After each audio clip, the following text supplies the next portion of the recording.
Did you mention set is here? Yeah, I've seen that. Yes.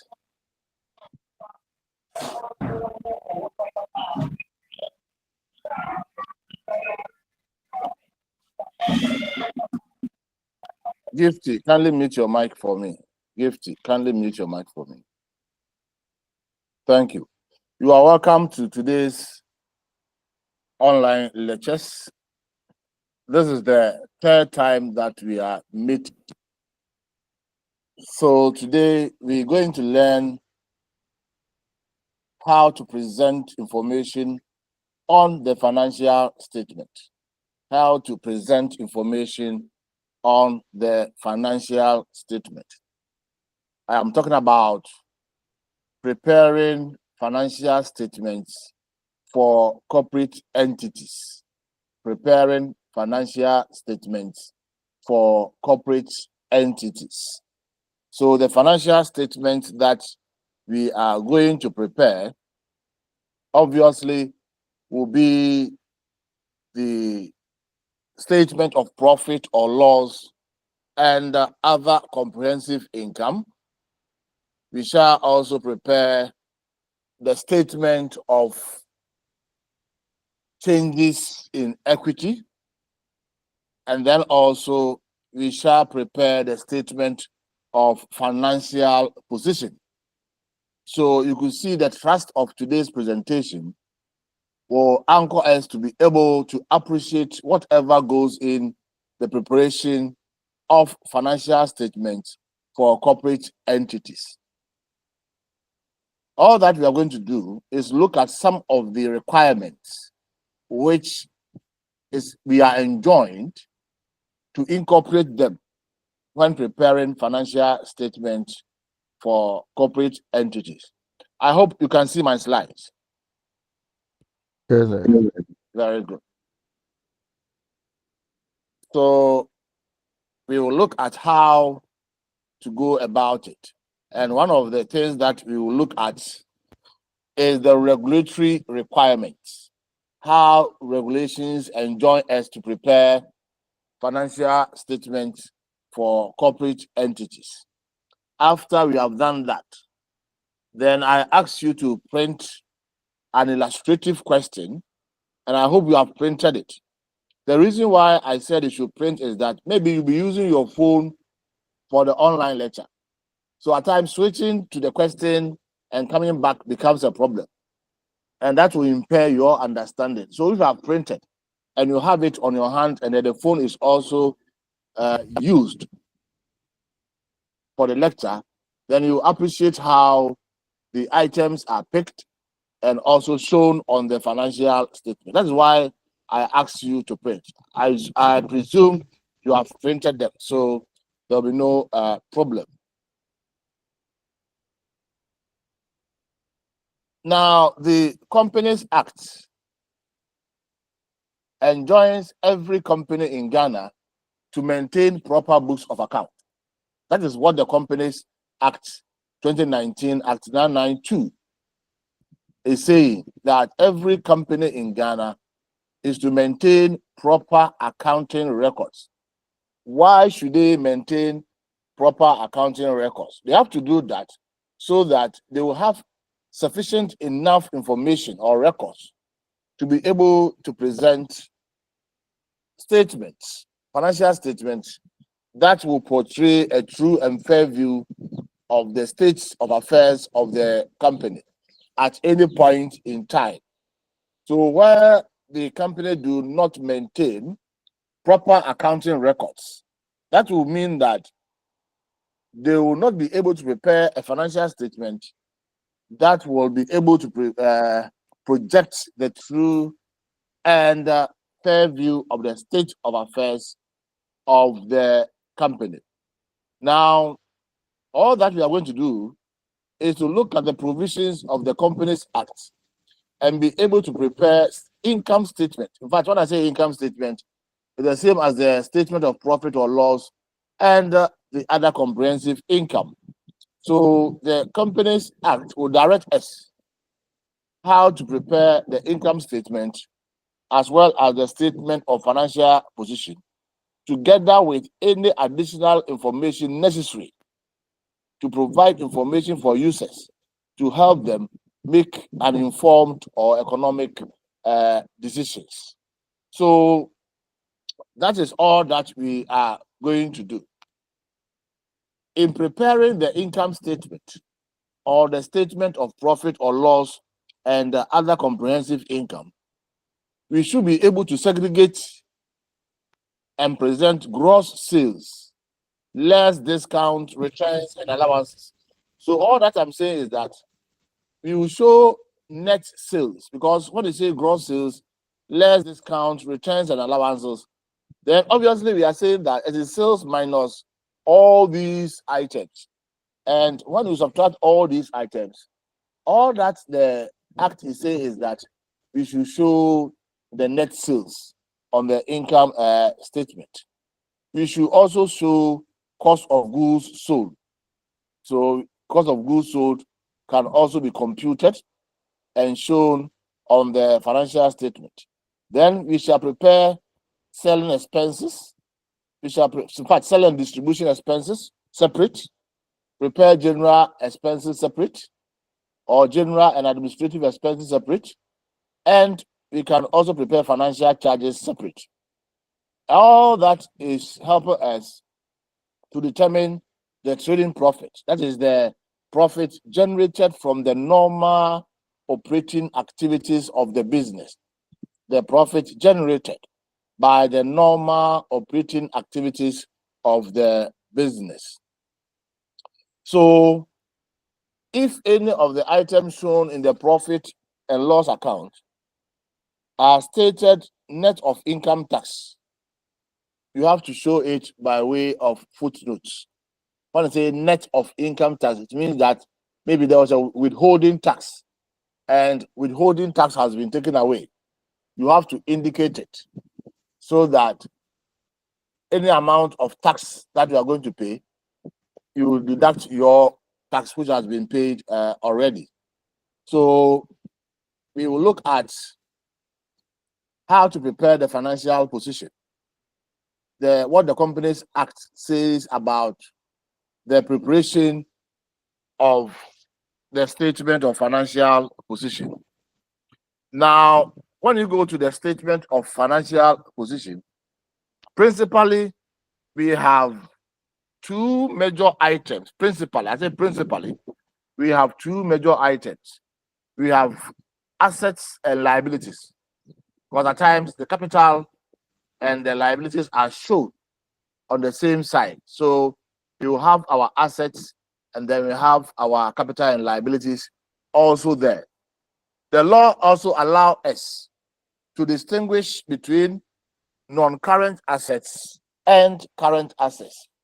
There are non-current liabilities and current liabilities. The law enjoins us to segregate them between current and other assets, and then also between current liabilities and other liabilities, so that if we have long-term liability, you have to show the long-term liability separate from the current liabilities. Then also, this is how we can present the asset side. This is how we can present the asset side on the statement of financial position. I am not saying that all this information will be present in one particular question. This is a format. This is a provision in the Companies Act. So we are looking at what the Companies Act says, not necessarily what will be in a particular question or what will suffice for a particular entity at any particular point in time. So the first one that we have, which you have to state on the asset side, I have told you earlier, to distinguish between the non-current assets and the current assets. And then when you are writing them, you have to write them in the order of tangibility. If you are going to list your assets, you list your assets in the order of tangibility. That is the non-current assets. So those non-current assets which are more tangible is the one that you have to state first. So when you have land, then you have to state your land. Land also, we have different types of land. The entity can possess full right of the land, which we call the freehold property or freehold property in the form of land. They can also lease a land for a number of years.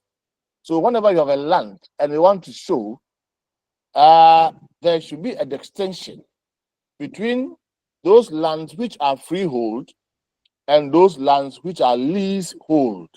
It is very, very important. If you have any other intangible assets like goodwill, patent right, copyright, licenses, trademarks, development expenditure, all those intangibles, you have to also state them. If you have investment, you state them. When the company has made loan and advances, you see, at times when you see loans and advances, you may think it's a liability. No, these loans and advances that I am talking about is where the entity has given loans to its members, loans and advances. At times, employees can take loans, employees can take advances. When the entity makes loans and advances to the employees, it is their assets. So you show it as an asset. Then if you have receivables, which you call trade debtors, you have to show it. You have to also state your inventory. Now, the inventory, you have to distinguish between the various types of inventories that you have. You can have inventory of raw materials. You can have inventory of work in progress. You can have inventory of finished goods. You have to state them. At times, you can even have inventory of loose tools, especially where they integrate trading account with the manufacturing account. There can be loose tools. Loose tools are those things that is being used and consumed in the production or in the machine room. They are used to service the machine. Bolts, nuts, all these things are called loose tools. And you can have inventory of that loose tools. It is very, very important. Some customers can also pay by bills of exchange or a promissory note. They are all means of making payment. So you have to also state that. And then where customers have made payment in advance, you should also state that. Then any securities that are marketable, so like treasury bills, you have to state them. Then cash in hand and at bank. So in the nutshell, you can see that I have tried to capture most of the assets that we normally meet when preparing the financial position statement. When preparing the financial position statement. Now, when you look at this, is just a continuation of the explanation. Okay. Now, if you look at the liabilities, the whole lot of liabilities that we should also take into consideration. I've already alluded to that we should distinguish between current liabilities and other liabilities which will be due after 1 year. So you have non-current liabilities and the current liabilities. So you should be able to state them. And examples of these liabilities are bank borrowing and overdrafts, bills of exchange and promissory notes payable. Remember, another asset is bills of exchange receivable and promissory notes receivable. This one is bills of exchange payable and promissory notes payable. That's why it's a liability. Then we have our other payables like trade creditors. And then also, if you have to pay any dividend, which we have not paid, it's a liability. If you have to pay any tax, which you have not paid, it's a liability. Any amount like directors' fees or directors' emoluments, directors' fees or directors' emoluments which have not been paid, it is also a liability. Any borrowing other than the foregoing, any borrowing apart from the bank borrowing is also a liability. Then other accrued liabilities like owings for items, and then debenture, loan secured by debenture. That's what we call bonds. They are all liabilities that we need to capture on the financial position statement. And then also, we shall prepare what we call the surplus account. Surplus account. We can have income surplus, we can have capital surplus. That is why it is imperative that we prepare the statement of changes in equity, the statement of changes in equity, which will take into consideration our retained earnings or income surplus, capital surplus, share deals account, general reserve, revenue reserve. All these equity information are captured on the statement of changes in equity, and we shall also prepare that. Then, when you come here, this one is the International Financial Reporting Standards provision. The earlier one we looked at was the Companies Act provisions. We also have the International Financial Reporting Standards provisions, which we need to know.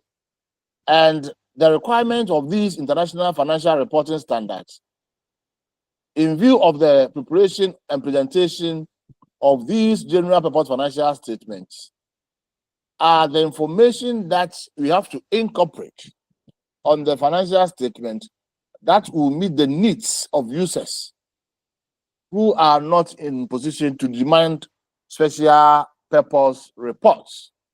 So in trying to also look at the general provisions in respect to the International Financial Reporting Standards, which are not entirely different from the provisions that we have in the Companies Act, the essence is that the International Financial Reporting Standards, they are more interested that the information that we are going to present will help users to make an informed or economic decisions.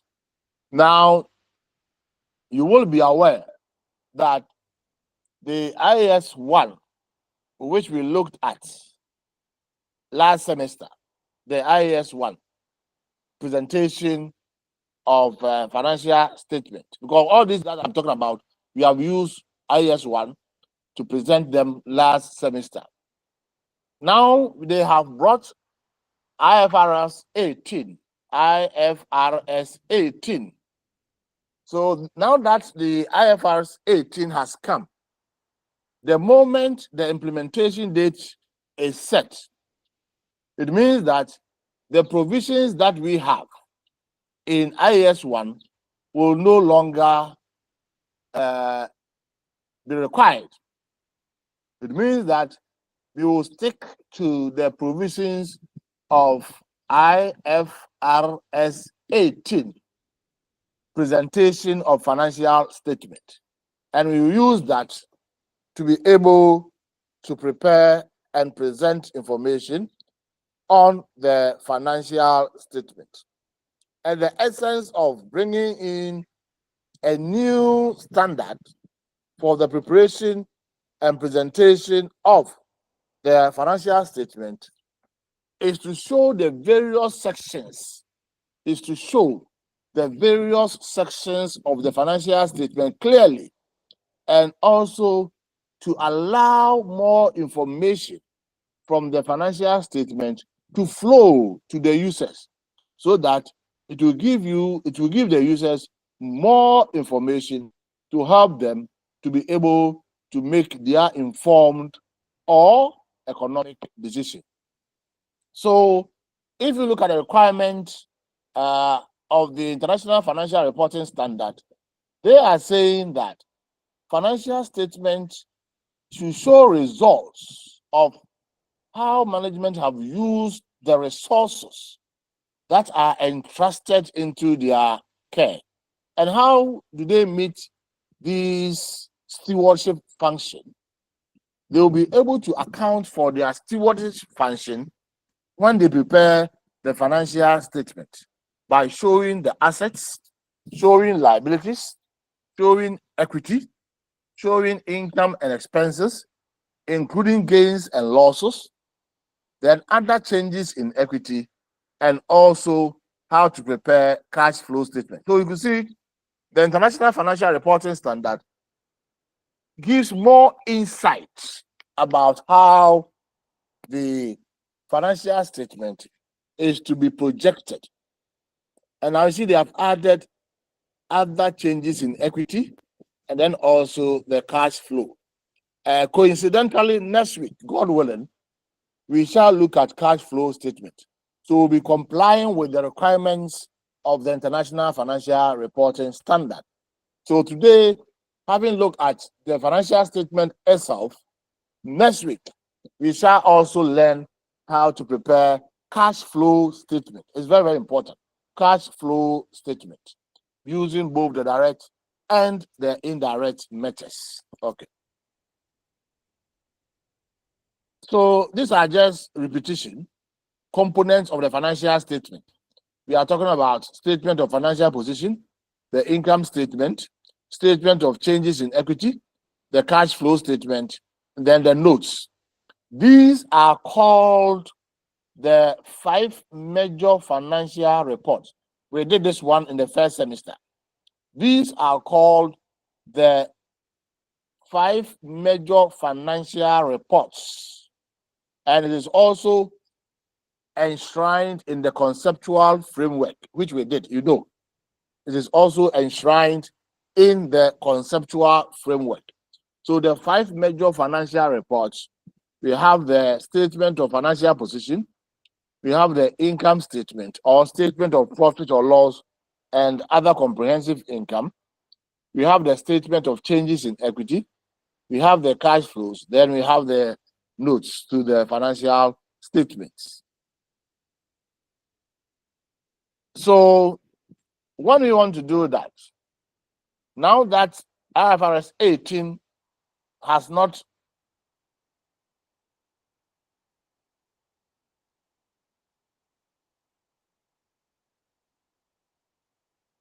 and then IAS 7, which we shall use next week to prepare our cash flow statement. So in the preparation of our cash flow statement, we shall look at the rudiments or the tenets of International Accounting Standard number 7.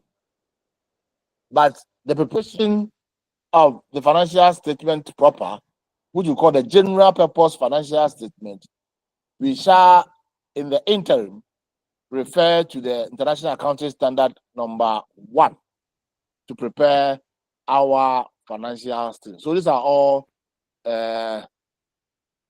So when you come here, the statement of financial position, we have talked about the current assets. We have talked about non-current assets. So it is not anything that I am skipping. I'm just showing you what. Then we have talked about the current liabilities. We have also talked about the non-current liabilities. Then the next thing that we need to talk about is the share capital.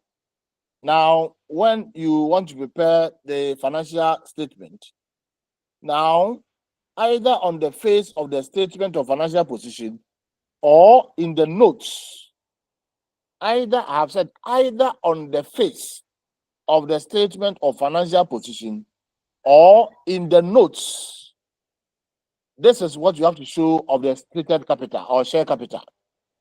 You state the number of shares authorized and then also the number of shares issued and fully paid. You should also show the number of shares issued but not fully paid. Obviously, you cannot show all these on the face of the accounts. So the standard allows you to also show it by way of footnotes. And these shares that has been issued, were they issued at par? When I say at par means at the face value. So where the shares is 1 cedi and you issue it at 1 cedi, we say at par. you can issue the shares above par. Above par. But in Ghana here, in Ghana, shares have no par value. Shares, so we can't say that every share is 1 cedi. Shares price is determined on the stock exchange market. So in Ghana here, shares have no par value. But where there's a par value of the share, you have to show it. Where there's no par value, you have to show it by way of note. We are doing all these things to help users understand how the stated capital or the share capital has been arrived at. Because when you issue shares with no par value, it implies that you can issue it more than the face value or less than the face value. And that will bring in premium and discount. It will bring in premium and discounts. If you have also issued ordinary and preference shares, you have to distinguish between the ordinary and the preference shares on the statement of financial position. It is very, very important. So these are some of the information which I've talked about already. So we don't need anything. Okay. Now let's come back to the profit or loss and other comprehensive income. In fact, we know profit or loss, but the other comprehensive income means that the income accruing to the entity not from the normal operating activities. If the income emanates from the normal operating activities, that one will be on the profit or loss. The moment you say and other comprehensive income means that there can be other income not necessarily accruing to the firm or the entity from the normal operating activities. So that one can be captured on the other comprehensive income. So where you have profit or loss on, let's say, disposal of an asset, the business was not set up to dispose their assets. So if once a while they dispose of their assets, then obviously any profit or loss is not coming from the normal operating activities, and that will be shown by way of other comprehensive income. I also mentioned the statement of changes in equity, which deals with obviously the retained earnings or the income surplus of the business. We'll look at the formats. I think I have the format somewhere. When we get there, we'll look at how these things are done. All these things are what I have talked about. They are nothing different from all that I am talking. So let me go straight to the format and let's see how it will go. Very good. So if you look at this one, this is just a composite income statement prepared. When you want to prepare income statement by analyzing expenses on nature, the nature of the expenses, then you prepare these type of income statement. You show your revenue, you show your other income, changes in inventory of finished goods and work in progress, raw materials consumed, and other consumables used, employee benefit costs, depreciations and amortization, other expenses, so that you get your total expenses and you get your profit or your net profit. You can also do it this way. Now, when we prepare it this way, while you bring in the cost of sales, then obviously you are preparing your income statement based on the function. So you can prepare your income statement based on function. Then you can also prepare your income statement based on the nature of expenses. Based on the nature of expenses. I know you are doing taxation, No, is it taxation? No, cost and management accounting. Have you done cost and management accounting? Please So we answer are me. yes, we are doing it. You are doing it. Aha. So at least since you said you are doing it, and this is the third meeting, they have taught you what is cost, classifications of cost. Have you done that one? Yes, sir. Answer me. I know you have done it. Cannot tell me you have not done it. Because 3 meetings you might have passed classifications of cost. So you see that So we cost have can be done it. very good. Cost can be classified either by nature, either by behavior, either by function. So by nature, cost is classified as material cost, labor cost, and expenses. By behavior, cost is classified as fixed cost, variable cost, semi-variable or semi-fixed cost. And by function, cost is classified as production cost, administrative cost, selling and distribution cost. So here, when I say expenses are classified based on function, that is why we show distribution cost, because distribution is a function, administration is a function, production is a function. That is what is called function classification of expenses. So this is what we will be employing when we want to prepare our financial statements. That is the statement of profit or loss and other comprehensive income. We will state our revenue, we will state our cost of sales, we get our operating profit, we add other income, then we segregate the expenses into distribution and administration and other expenses, and then we get our profit from operating. You see the key word, from operating. It means that by the normal activity of the business, this is the profit we have generated before other expenses and incomes are taken into consideration.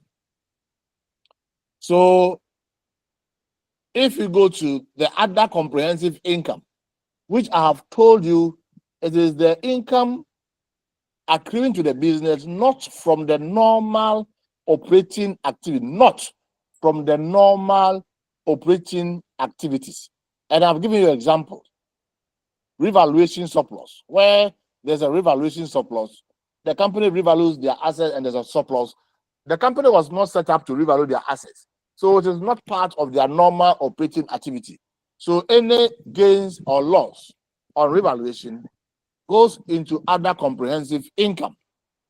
Then where there's a foreign exchange of foreign currency, you translate foreign currency and there's a gain or loss, it is also going to other comprehensive income.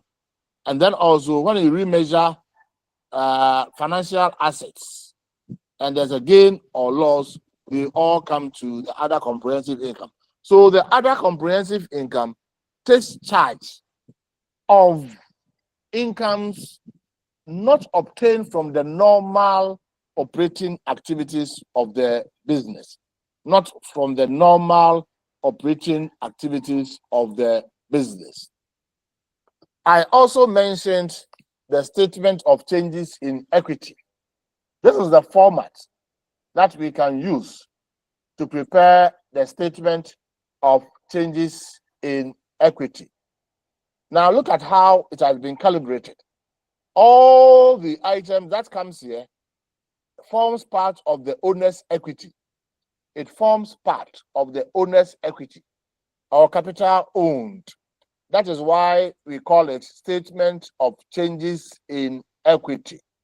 How owner's interest has changed from the beginning of the year to the end of the year, so that we can get the net figures to be shown on the statement of financial position.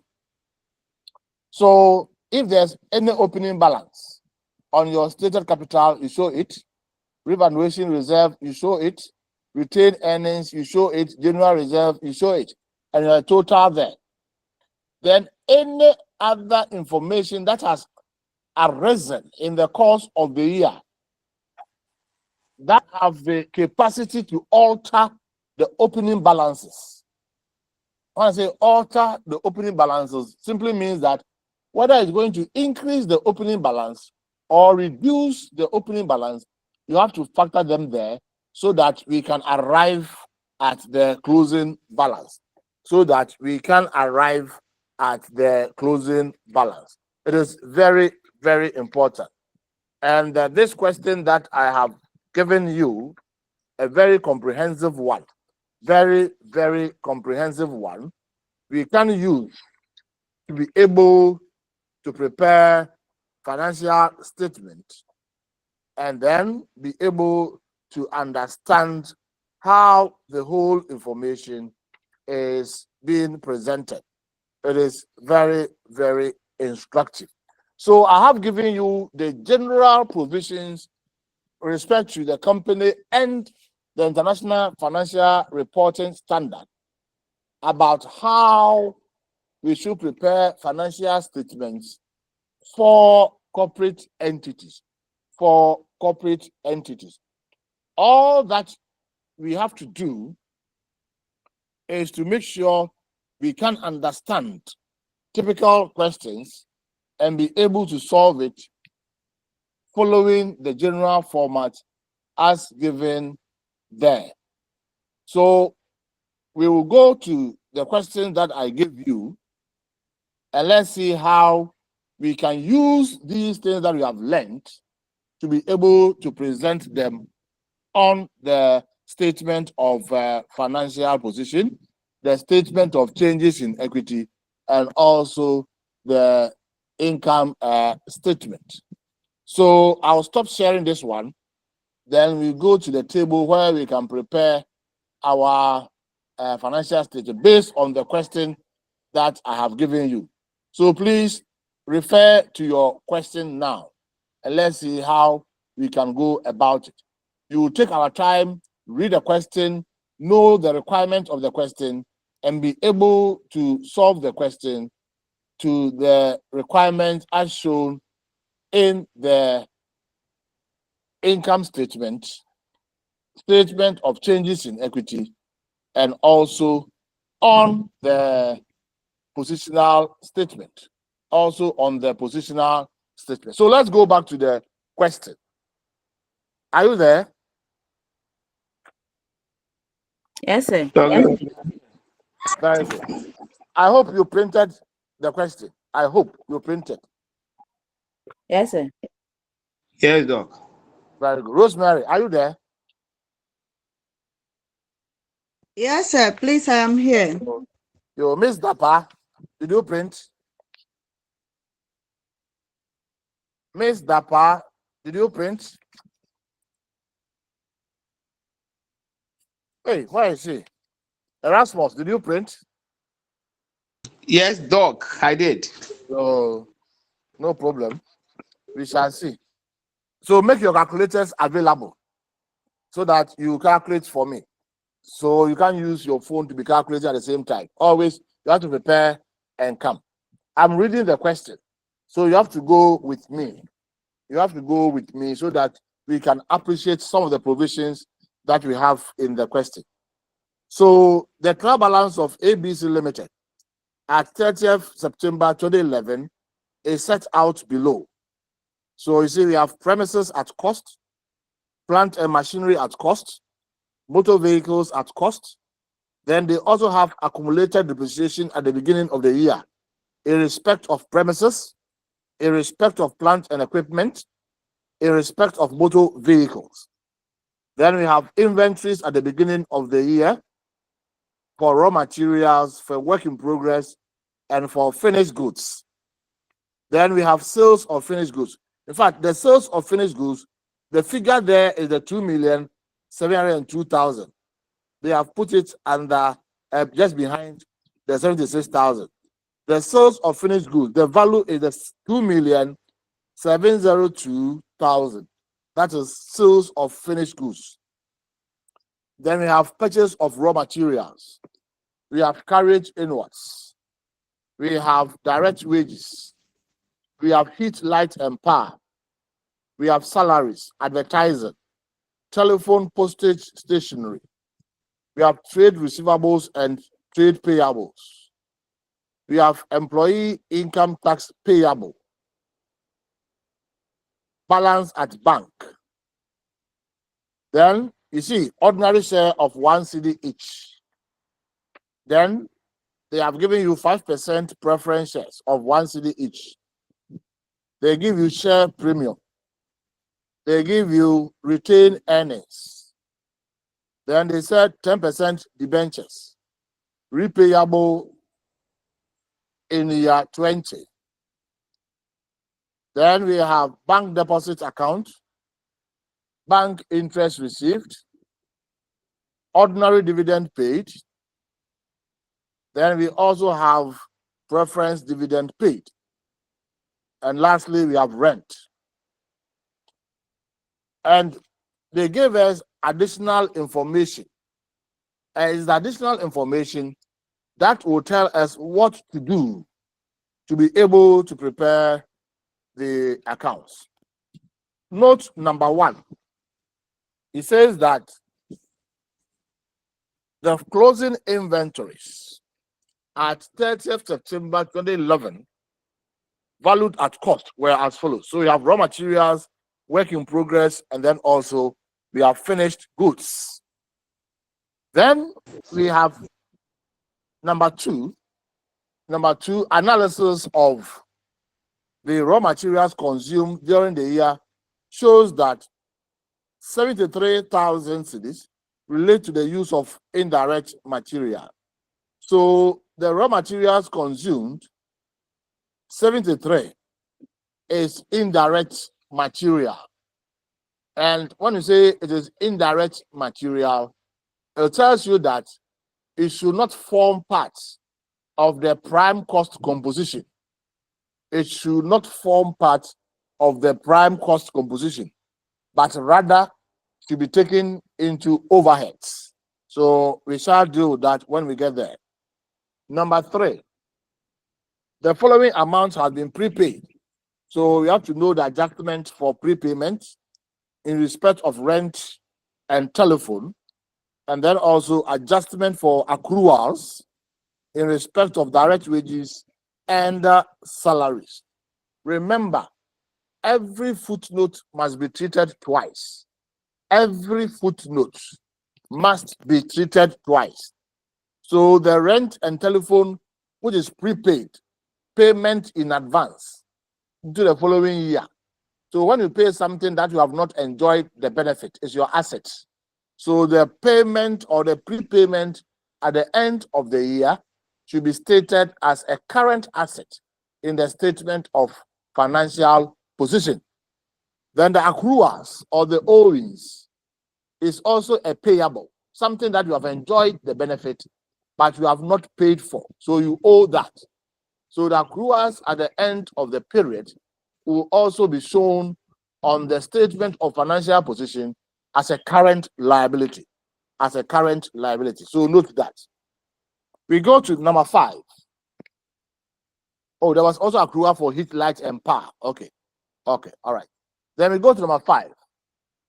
Analysis of the salary cost for the year is.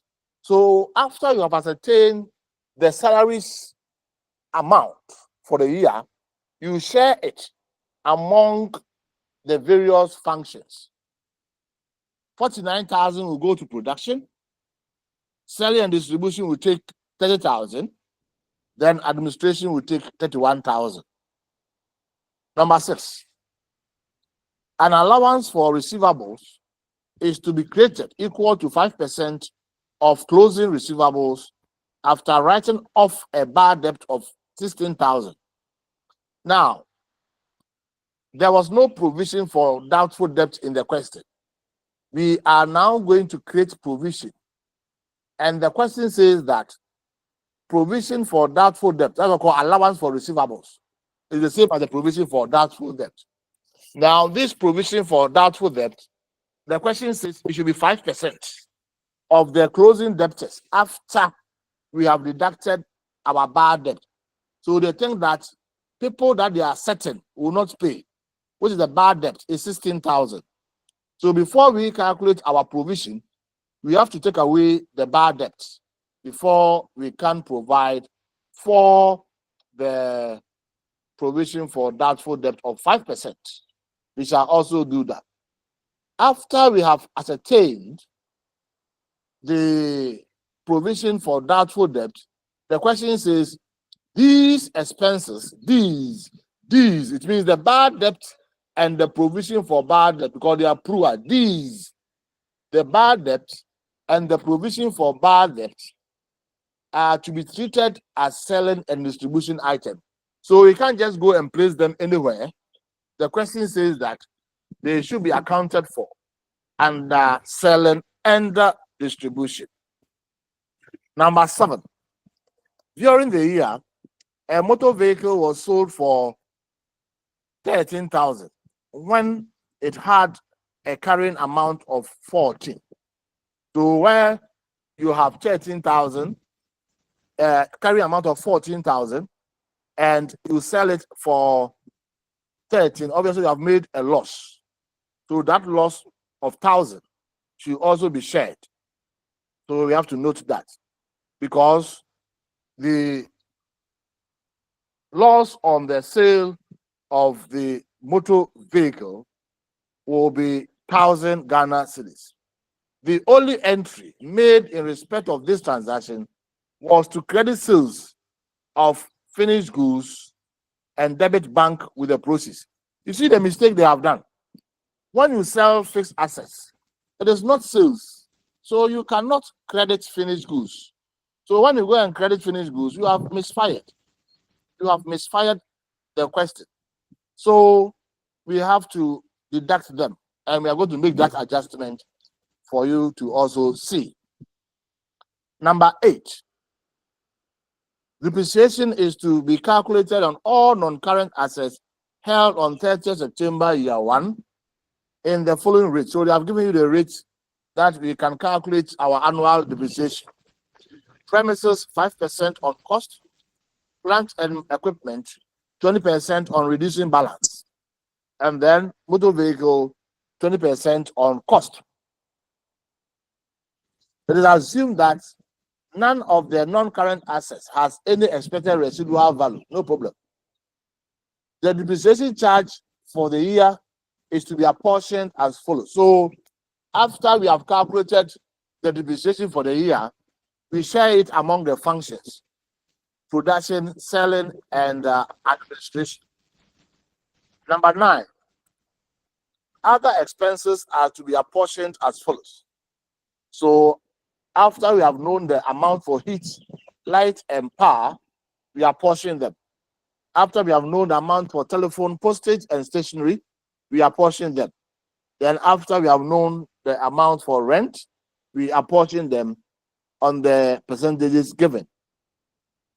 We are also told that income tax for the year is 39,000 and is to be accrued. So we haven't paid to go there as a liability. 11, it is proposed to transfer 100,000 into general reserve. So when you are transferring something to general reserve, it means we have more money in the retained earnings. So you have to reserve some. So we will take it from retained earnings and give it to general reserve. We are transferring from. So we can have transfer from and transfer to. So always when the question is given to you, look at it carefully, whether it is from or to. So this one is a proposed to transfer into general reserve. So we are transferring from retained earnings and we will take it to general reserve. Then they said we are required to prepare the income statement incorporating the manufacturing and trading accounts for the year ended 30th September 2011. Some of you might have not seen this type of accounts at all, incorporating trading and manufacturing at the same time. Might have not seen that. Because normally what we do is that we prepare the manufacturing account. When we finish, then we prepare the trading profit and loss account. But this time, we're going to incorporate them in the preparation of the income statement. Two, to prepare the statement of changes in equity. And three, to prepare the statement of financial position. To prepare the statement of financial position. So this is the question that we are supposed to prepare. And we will take our time and go through it. So obviously, we shall start preparing the statement of profit or loss. So statement of profit or loss. And other comprehensive income. What's the year? For the year ended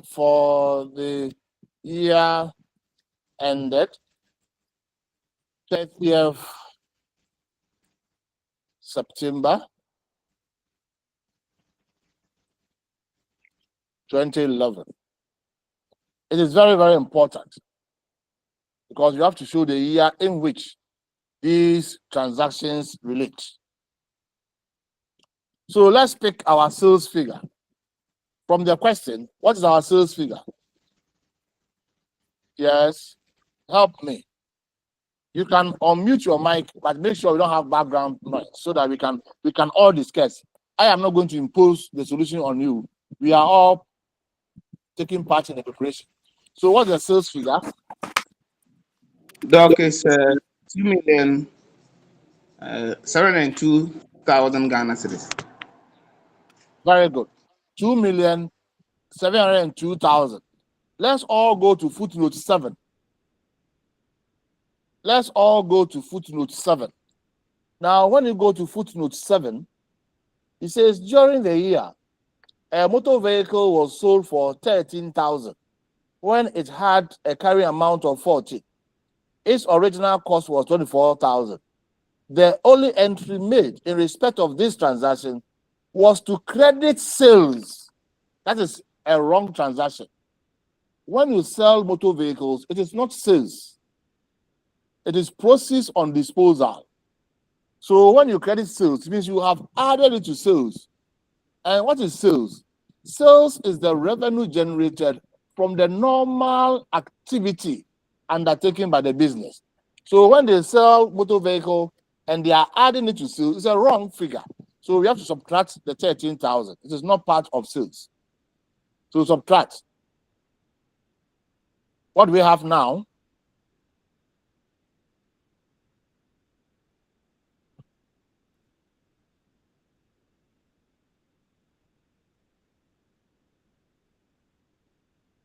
It means you don't have calculator besides you. The way that you are silent. It's Yes, 2 million. 2 9,000. million. Okay. Go ahead. 2,689,000. Very good. Thank you very much. So we go to the next one. This one, I think you understand this. I haven't changed anything. So you have to be very, very careful with it. Okay. Then after we have stated our sales, because we are incorporating the manufacturing and trading, you state your opening inventory of finished goods. So what is the figure for opening inventory of finished goods?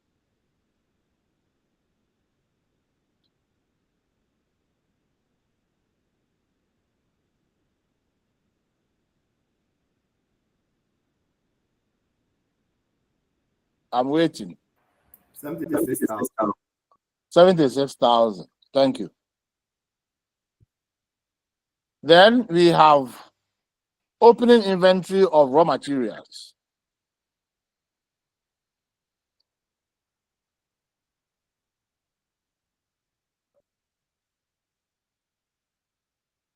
What is the opening inventory of raw materials? 41,000. 41,000. So look at the positioning of the figures. Look at how I am positioning them. I'm not just writing anyhow. I am positioning them to make it very explanatory. You see that the sales is on the far right. The opening inventory of finished goods is at the middle. Then the opening inventory of raw materials is at the first column.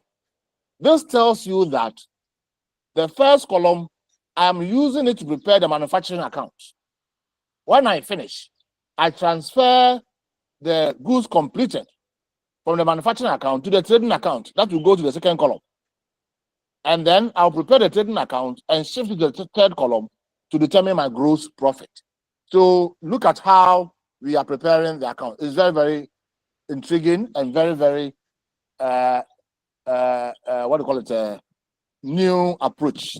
Now look at, we have written opening inventories of raw material. Then we have purchases of raw materials. Purchases of raw materials. What is the figure for purchases of raw materials? 837,000. 837,000. Okay, thank you very much. Go to the question. Do you have any carriage inwards on raw materials? Carriage on raw materials. So we have only carriage inwards. Carriage inwards. Okay. How much is it? 24,000. 24,000. Thank you. Now, let's add this.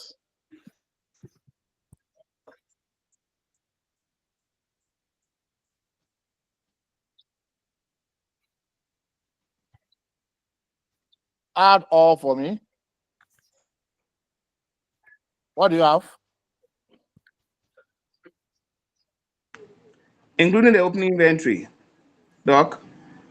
Yes, yes. I mean that column. That column. So we have 902,000. 902,000. Very good. Then let's go to closing inventory of raw materials.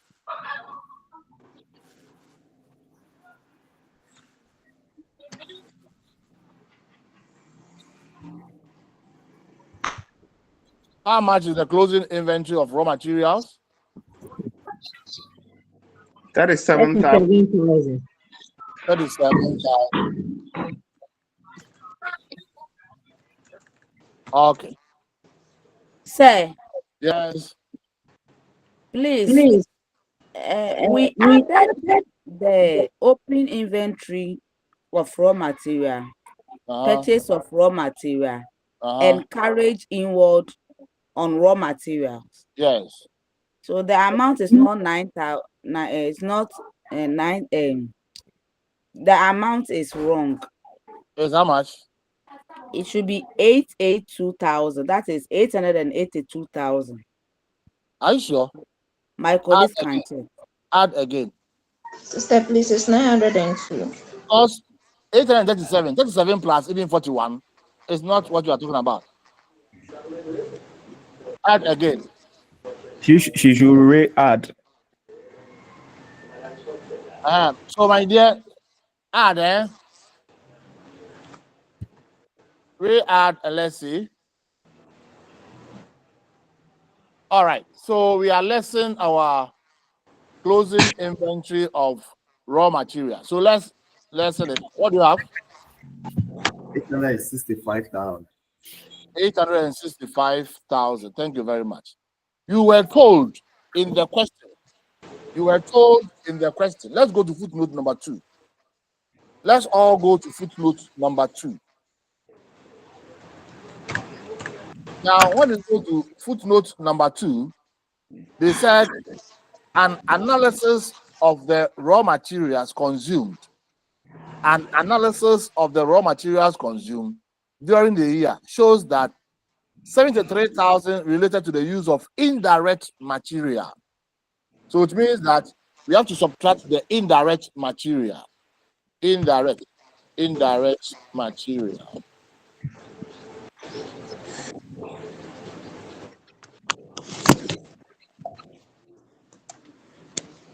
So let's all subtract.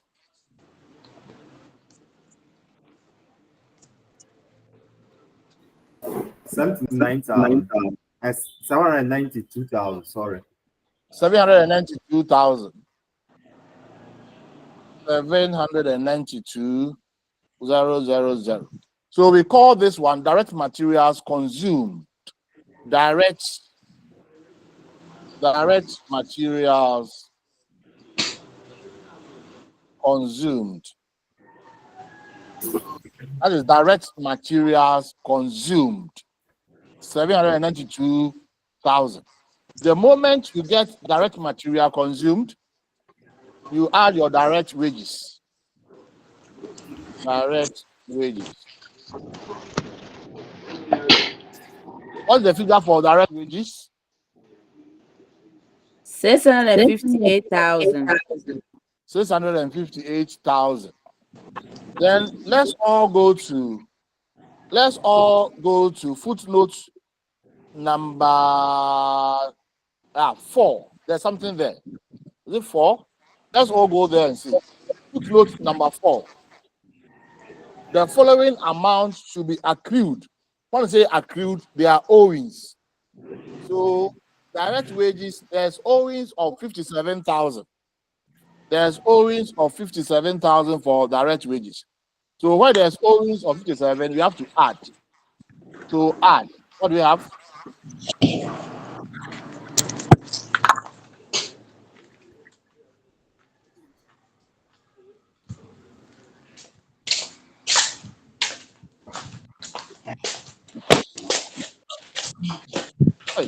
Somebody 715,000. Somebody is working in the house. 715,000. Now, assuming we have direct expenses, we will add before arriving at our prime cost. Direct expenses such as royalties and the rest, but we don't have direct expenses in the question. So we can arrive at our prime cost. We can arrive at our prime cost. So add the 792 and the 715. Add so that we can have our prime cost. 1,507,000. 1,507,000. So this is our prime cost. This one is our prime cost. So we have our prime cost there. Now, the moment we get our prime cost, the next thing is to add our factory or production overheads. So add our factory, add production overheads.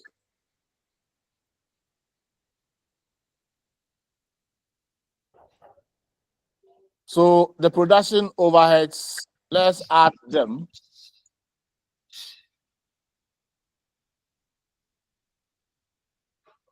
So the production overheads, what do we have? If you don't know anything at all, we just deducted the indirect materials. We just deducted them. And it's a production overhead. How much is the indirect materials? 73,000. I hope you all remember. The one we just deducted from the direct material. That one is indirect. Any other overheads? We have heat, light, and power. Heat, light, and power. What is the amount? Heat, light, and power. What is the amount? 379,000. 379,000. 000. Now let's go to footnote, the same footnote number 4. Let's go to footnote number 4. If you go to footnote number 4, they have light, heat, and power accrued. Accrued means owings. Accrued means owings of 61,000. So you have to add. You have to add.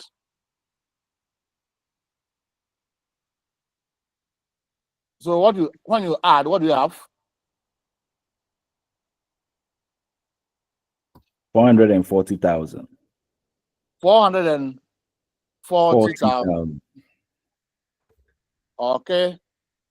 Now, we were told in the footnote, if you go to footnote number 9, go to footnote number 9. Footnote number 9 says that other expenses are to be apportioned as follows. So you see, heat, light, and power to production overheads is 80%. That is why I have added times 80%. So we are taking only 80% to production. So you add the 379 plus 61,000, then you find 80%. So when you find 80%, what do you have? 352,000. 352,000. Thank you very much. This is not, I have not done anything different. It is the same thing I am doing. Yes. Pardon? I saw you at Tanzania Wash Station. Yes. But I greeted them. I understand. Hey, what's happening? What's happening? His microphone is on and he's speaking to someone. Oh. All right. Let's look at other expenses. We have telephone, postage, and station. Is that right? Yes, sir. What is the figure? Telephone, postage, and station. What's the figure?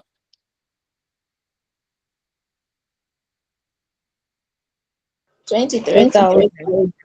23,000. Then what does the footnote says about telephone? You can go to footnote 3. The following amount had been prepaid. So when you have prepaid, we subtract. So how much has been prepaid for telephone? 2,000. 2,000. Then we go and see the distribution. How much of telephone and postage stationery should go to production? 10%. Is that right?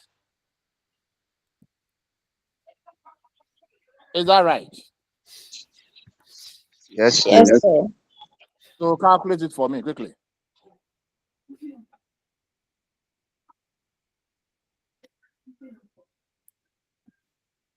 $2,100. 2,100. Thank you very much. The next one, production overhead. The next one, salaries. What is the figure for salaries? Go to footnote number 5. There is salaries. There is salaries figure there. Where? In the question, that is 96,000. Or we are not using that one. 96. Or say, look at footnote number 5. Are you there with me? Yes, sir. Madam, 96,000. Are you there with me? Yes, The sir. one who said, very good. 96,000 minus, plus 14. Add. Plus 14. What do you get?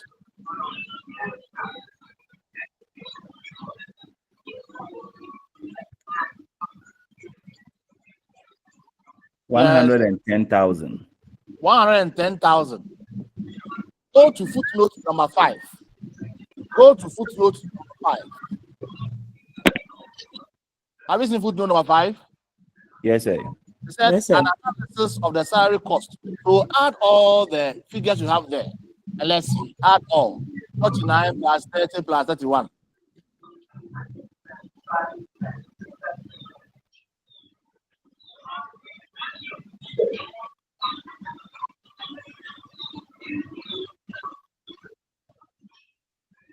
$110,000. Is it the same or it's not the same?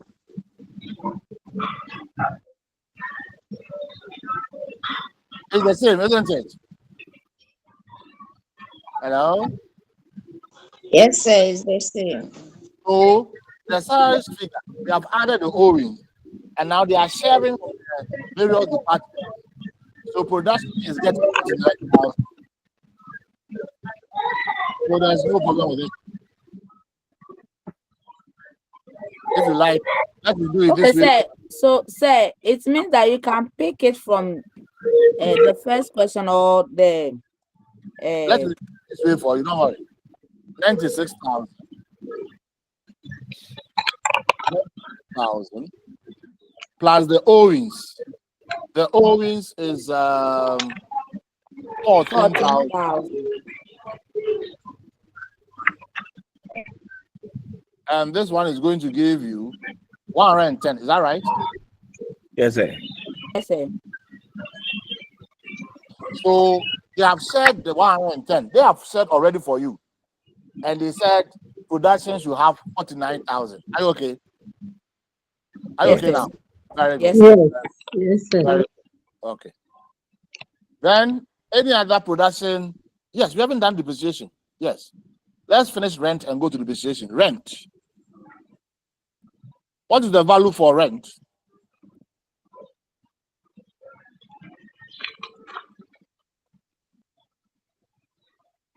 Rent. 215,000. 215,000. And when you go to the footnote, is rent prepaid or owings? Footnote number 3. Prepaid. Rent prepaid, so we have to subtract. So we subtract, yes, we subtract 25,000. That's prepaid. So when you subtract, how much do you have for rent? 190,000. Hey, 190. What's the percentage? What's the percentage? No, the figure is 25,000 for the prepaid. But we have to apportion the rent. If you go to the apportionment table, rent 70% to production, right? Yes. So the figure you got, find 70%.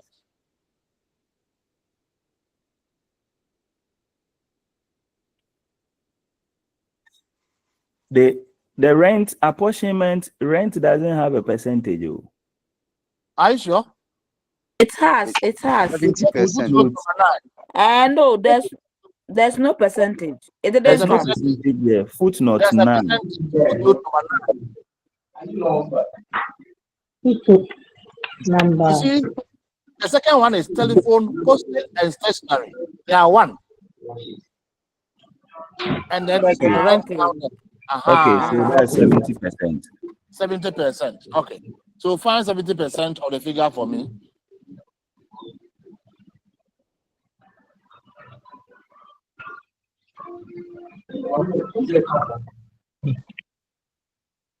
What did you get? 133,000. Okay, thank you very much. Then let's go to depreciation.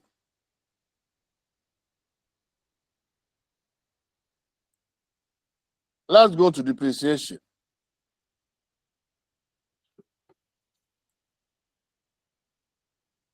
We have 3 assets to be depreciated. We have 3 assets to be depreciated. Now, the first one is premises. The first one is premises. What is the value of premises? In the question, what's the value of premises?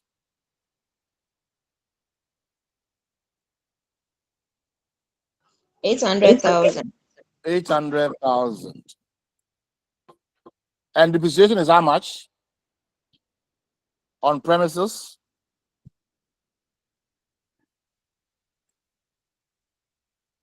5%. 5%. So when you find 5%, what are they saying? The apportionment of depreciation of premises. When you go to footnote 8, is there. Depreciation of premises, I think 80% to production. So find 5% on the 800,000, and then you apportion 80% to production. What will you get?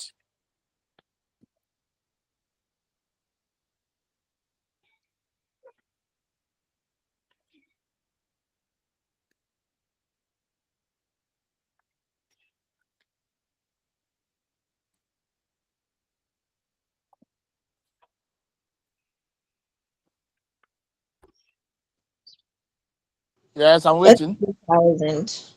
32,000. Okay. What is that? The next asset is what? Plant and machinery. Plant. What is the value of plant?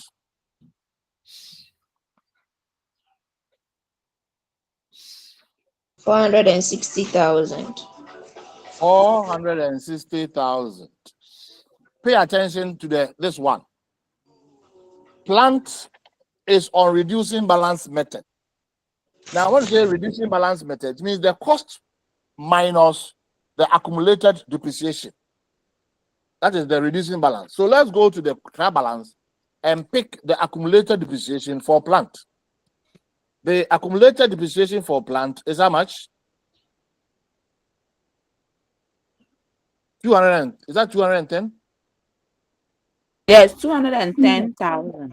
210,000. You subtract this one. This one will give you the book value. Then you multiply it by the percentage. And the percentage is 20%.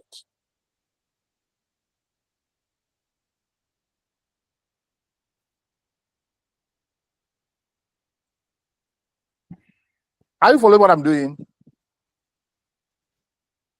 Because plant is reducing balance. Reducing balance means cost minus accumulated depreciation before you multiply by the 20% I reach. What do you get?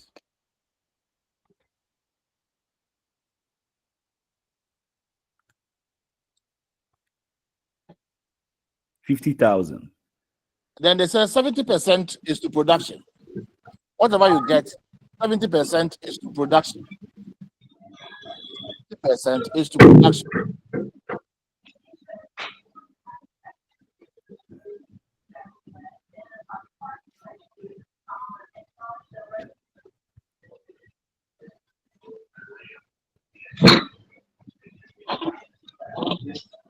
What will you have? 35,000. 35,000. Thank you very much. Motor vehicles.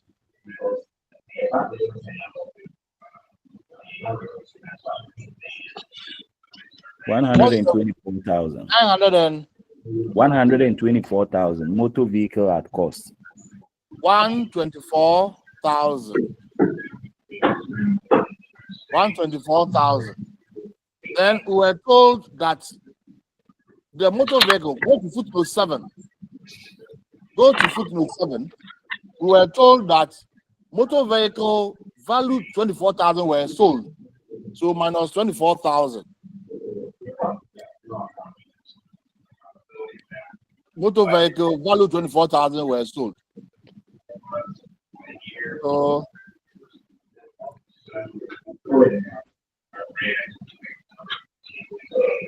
yeah,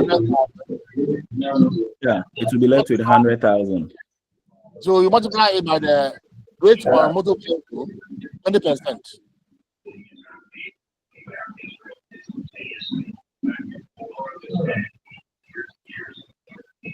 What are you going to get? 20,000. 20,000. Yes, sir. Very good. And they said motor vehicle should be apportioned. Depreciation of motor vehicle should be apportioned to production, 20%. So 20% to production. What would that be?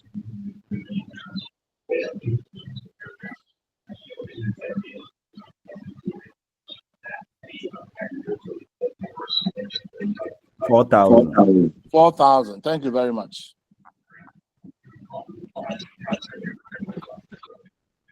Okay.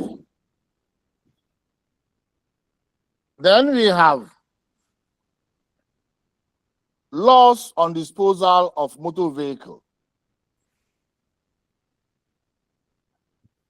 Loss on disposal of motor vehicle.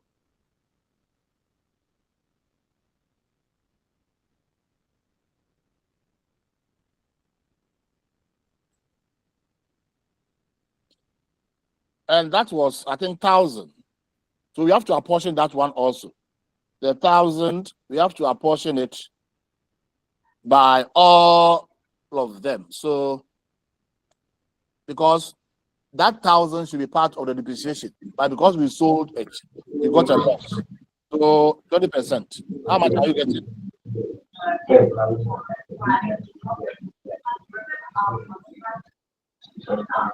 Loss on sale of motor vehicle, or loss on disposal.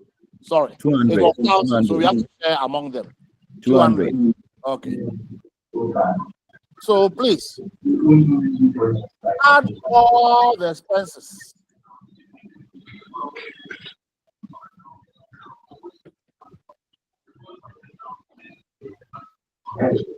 I mean the factory overheads. Add all of them. Add all the factory overheads.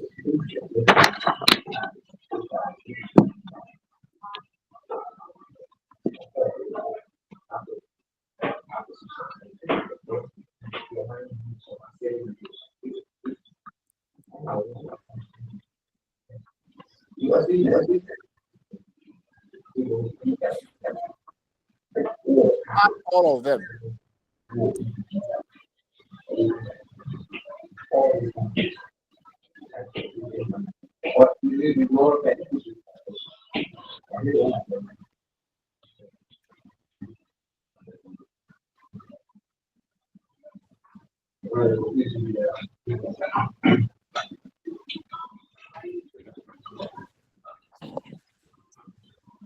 Say 680,300.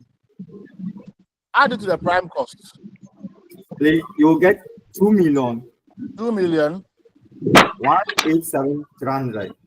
187,000. 300 Ghana cedis. 300. Like this. 2 million. 187,300. Okay. Then we add our opening work in progress. Add our opening work in progress. Madam Letitia, you are giving us feedback. Madam Letitia, kindly mute it for us, please. Kindly. So add opening work in progress, please.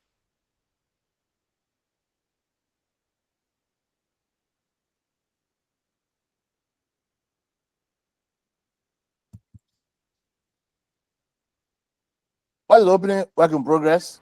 76,000. 27. 27,000. Opening 27,000.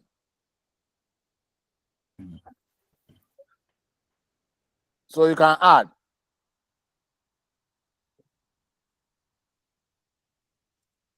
So add.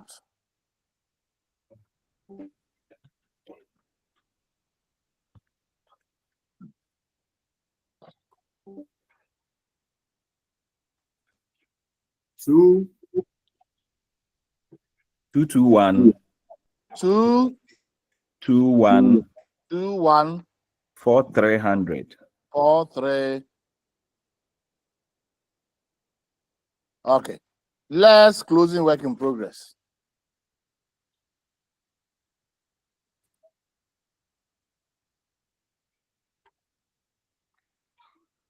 Less closing work in progress. 18,000. 18,000.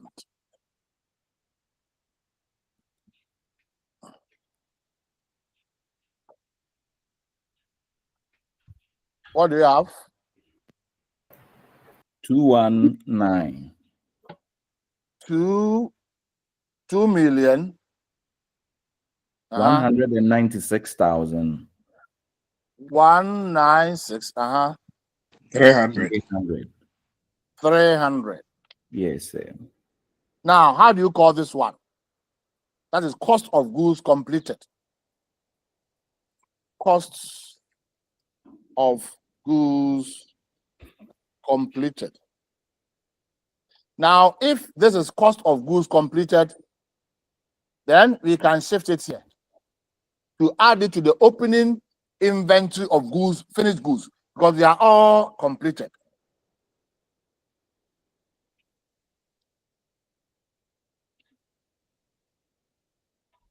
So it's the same figure I've shifted there. Cost of goods completed. I've shifted it there. Nice.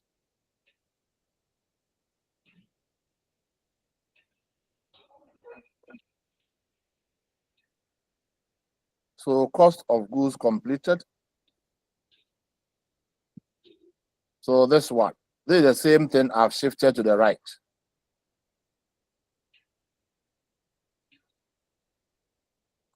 Now, when you look at the top here, you see we have opening inventory of finished goods. Then we add the goods completed because they are all finished now. So we add finished goods. So how much is that? Let's add to the top.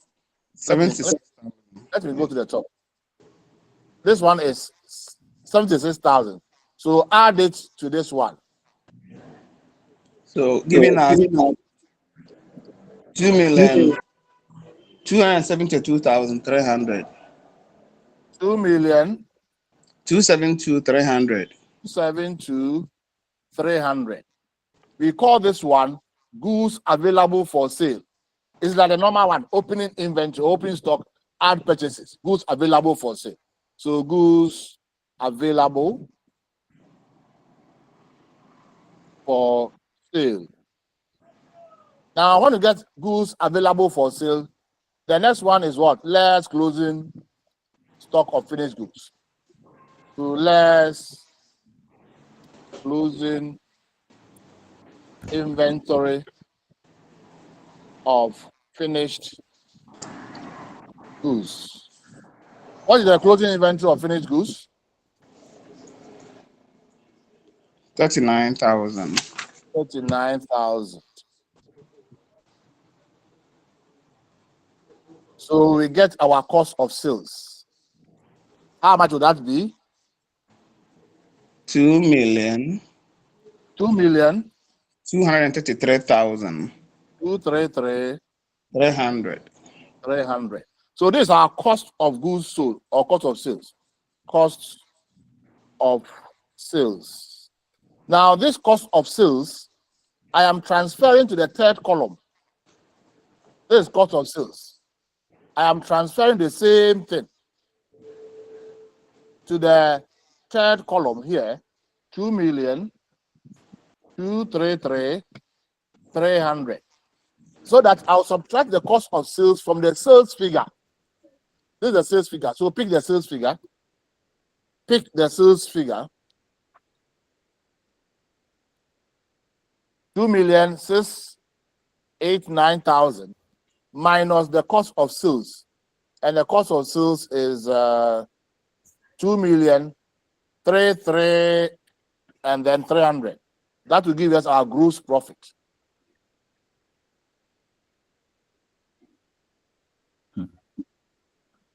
So what will be our gross profit? 455,700 Ghana cedis. So our gross profit is 455,000. Yes, 700. Okay. So this is our gross profit. Very interesting. So this is how you go about it. Now, when we get our gross profit, then we go to administration expenses. So let's go to administration. Or let's say, let's check whether we have other income in the question. Let's check whether we have other income in the question. Let's go through and see. I don't think so. So we don't have any other income.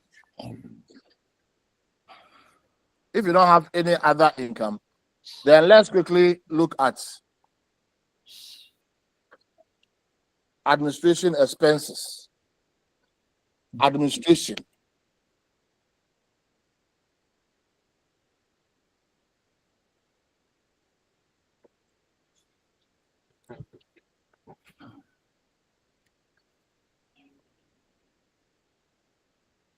So let's go through.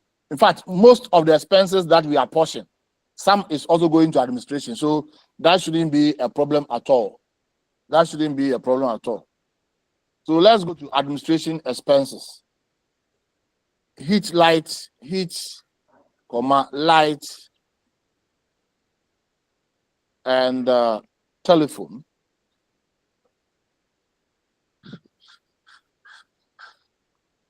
How much is going to administration?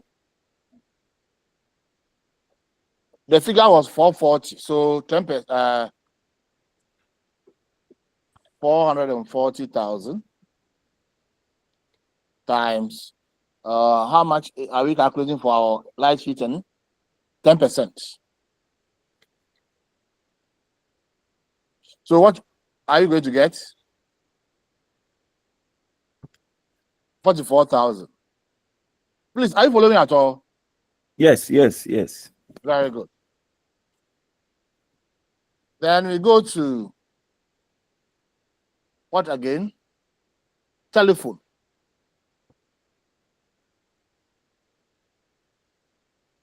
The figure for telephone was, I think, 21,000.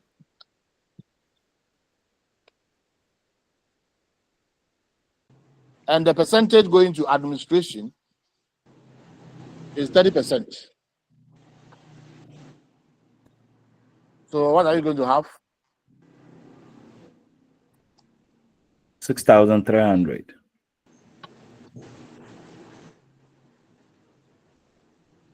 Okay. Then we have salaries. Salaries. The analysis was given. How much is going to administration? If you go to footnote number 5, administration is what? 31,000. Please, have you seen it? Footnote number 5. Yes, 31,000. 31,000. Okay. Rent. Rent. We got 190,000. And the one going to administration is 10%. So that one will give us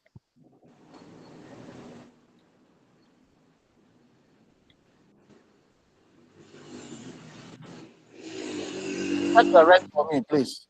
19,000. Check the rent. It's 19,000. Yes, the 10% of the 190 is 19,000. 19,000. Okay. But the rent, is it 190,000? That's what I'm checking. Check for me. If the administration is 20%, isn't it? It's 20, not, it's not the apportionment of the rent. Administration is up 20%, yes. 20%.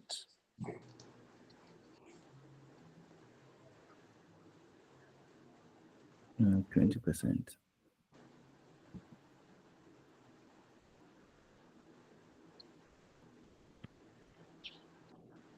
So check whether it is the 19,000, 190,000 for the rent. Check for me.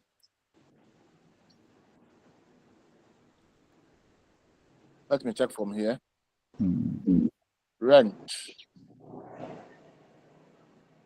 Yeah, 190 because 215 minus, so it's, yeah, 190. So 20% of the 190 will give us how much? 38,000. 38,000. Thank you. Any other administrative expenses? Then we go to the depreciation. Depreciation.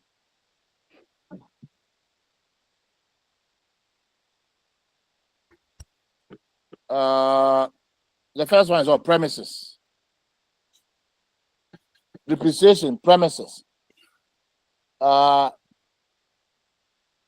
40,000. 40,000. And the percentage going to administration, 10%.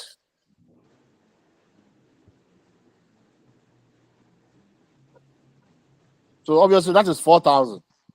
Yes, sir. Then we have depreciation.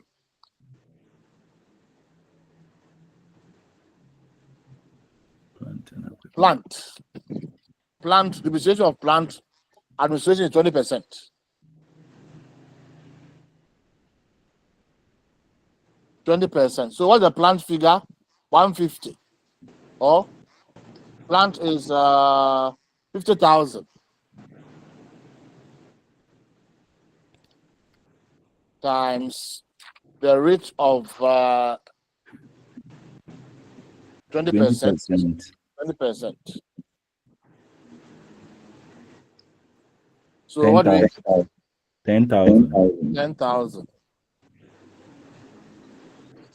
Then we go to depreciation motor vehicle.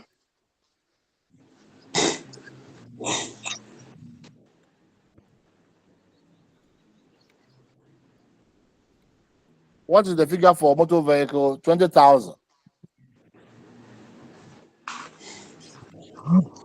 Is that right? I mean depreciation, so 60% is going here.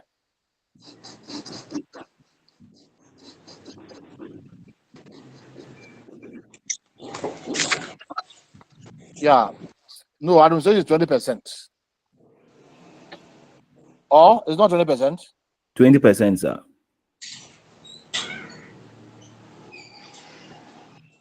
So how much do we have? 4,000. 4,000. Okay. Then the loss, the percentage of the loss on disposal.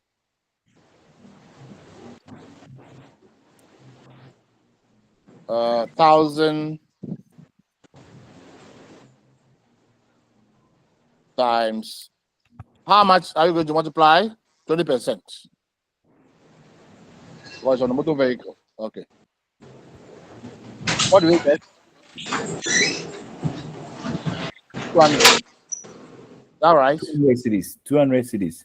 200 cities. Okay. Any other administration? Okay. Let's go to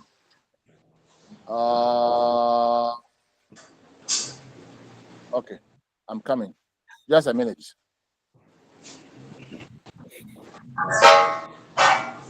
A minute.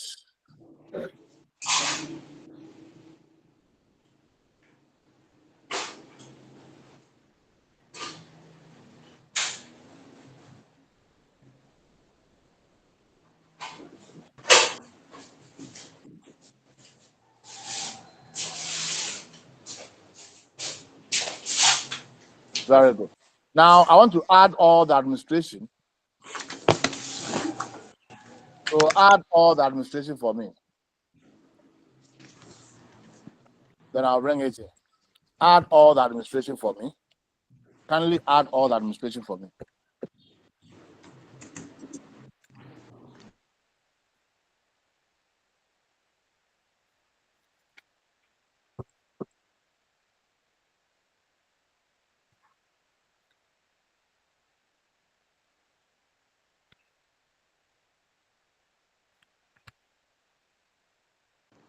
Dog, I had 137,500. Okay. So that is for the administrative expenses. This one. Then let's go to distribution, selling and distribution expenses. Selling and distribution expenses.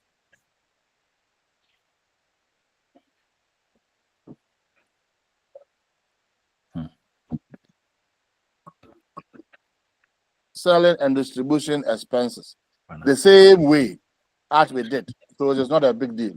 Most of them have the same apportionment basis there. So selling and distribution, we can have heat, lights. So they are there. Heat, lights, and heat, light, and what? Telephone. Hey, is it heat, light, and telephone? No. Heat, light, and power. Hey, And yeah, power. I wrote telephone and power. Very good. So heat, light, and power.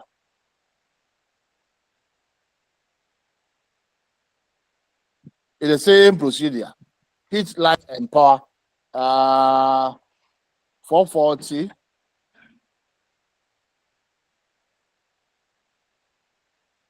What's the percentage going there? 10%. 10%. So that one will give us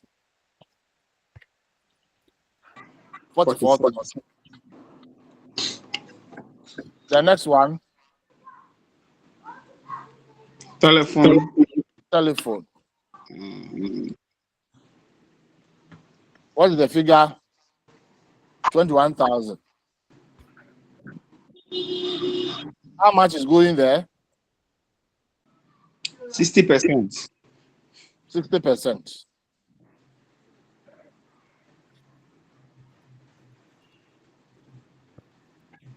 So how much do we get? 12,600. 12,600. 600. The next one, advertising. Advertising. How much is advertising?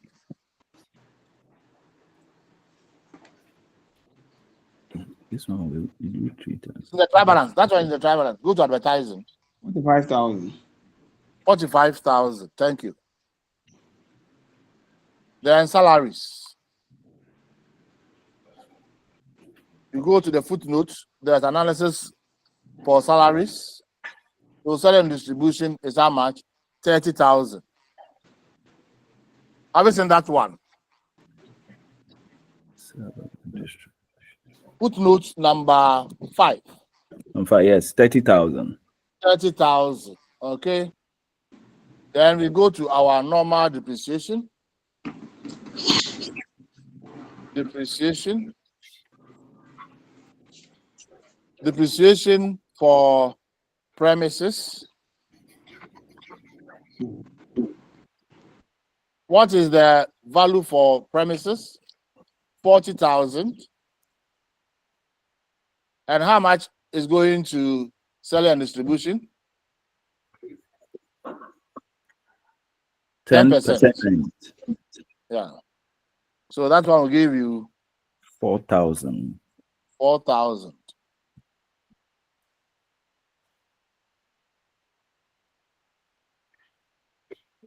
Then we have depreciation.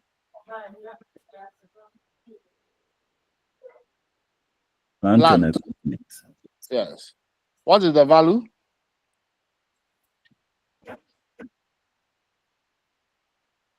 50,000. Then what percentage is going to plant? 10%. 10%. And that one will give us 5,000. 5,000.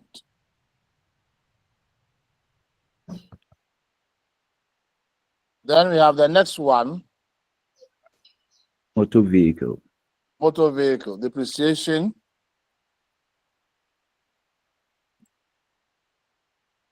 Motor vehicle. That one too was 20,000. Is that right? Then what percentage is going there? 60%. 50%. So that one will give us 12,000. 12,000. Loss on disposal was 1,000. Then how much is going there? 60%.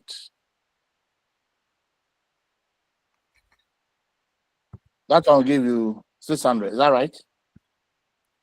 Yes, sir. 600. Okay. We were told that we should provide for bad debt. Remember, bad debt written off. Bad debt written off. That goes to selling and distribution.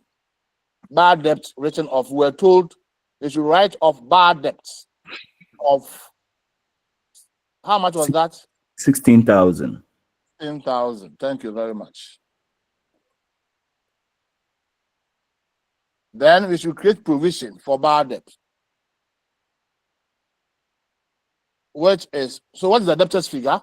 Because provision is created from the debtor's figure. So what's the debtor's figure?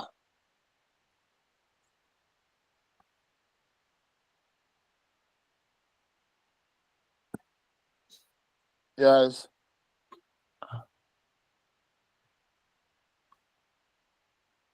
That is the allowance, trade creditors, sorry, trade debtors. In the trial balance, I can even see straightforward. It's here. How much? Yes. You can see. After telephone, postage, and station in the trial balance, trade receivables. Have you seen that one?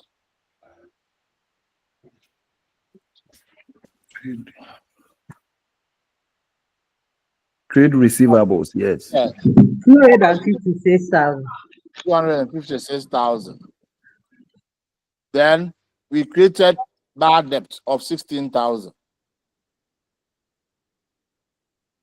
Then whatever is left, the question says we should provide bad debt of how much? Provision for bad debt of how much? 5%. So calculate that one.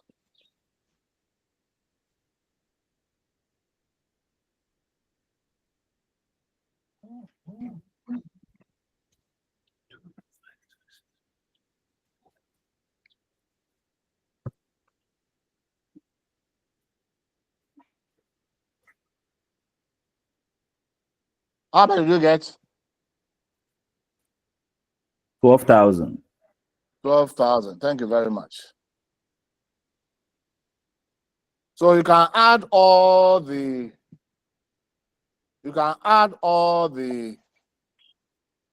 selling and distribution.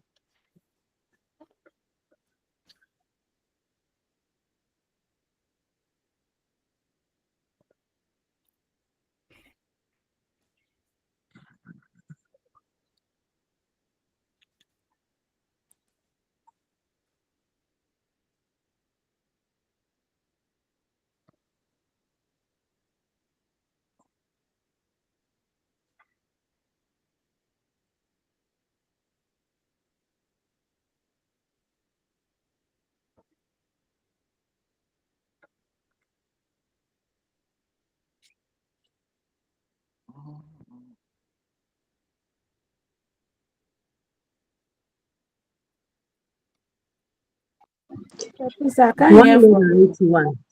200. You can 200 cities. yes, any other figure? 200,000, 200 cities. Look. Yes, 200, 200. That should be your 200, 200.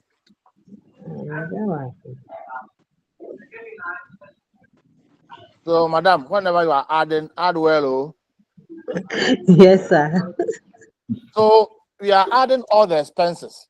We are adding administration expenses, then we are adding to the selling and distribution. So add all.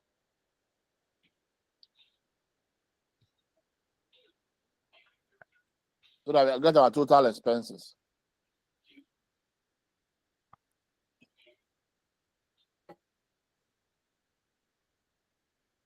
$337,700. So now we know our gross profit.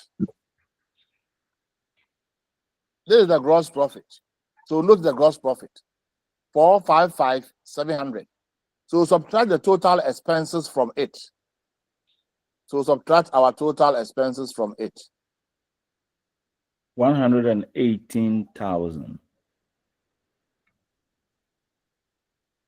So we get 118,000. Now we call this one operating profit.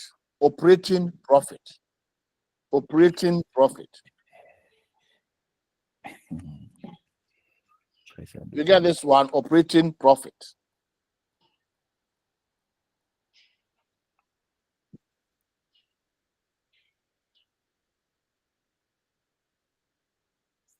So you see the question, how it involves.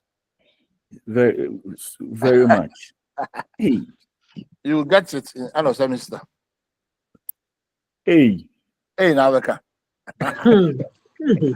Don't That's our operating profit. The moment you get your operating profit, then any other thing that they receive, that is the other comprehensive income. So they receive interest received. How much is the interest received? How much is the interest received? Is there bank interest received? That's 1,000. Hey, technically, 19,000. receive And cannot be on the debit side. 19,000. Receive can never be on the debit side. So 19,000. Then we have, apart from the receipt, we have interest paid. Interest paid. How do we get the interest paid? Interest paid. How do we get the interest paid? It's not in the trial balance. Don't go there. How do we get the interest paid?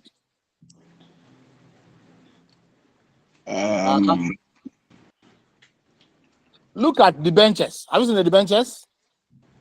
Yes. Have you seen 10% debentures? Yes. So the interest paid is interest on debentures, and it is 10%. And you multiply the 10% by the nominal value of debentures. The nominal value of debentures, and that's 200,000 times 10%. That's the interest. It's like preferences. The percentage attached. That is what you have to use. So interest paid on debentures. Let me add on debentures. So how much would that be? 20,000. 20,000.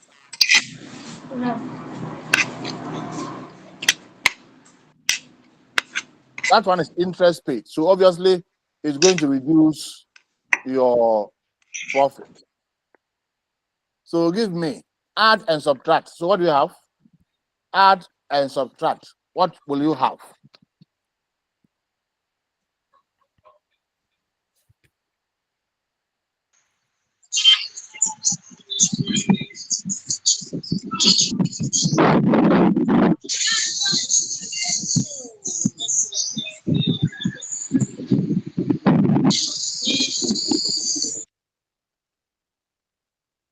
$117,000.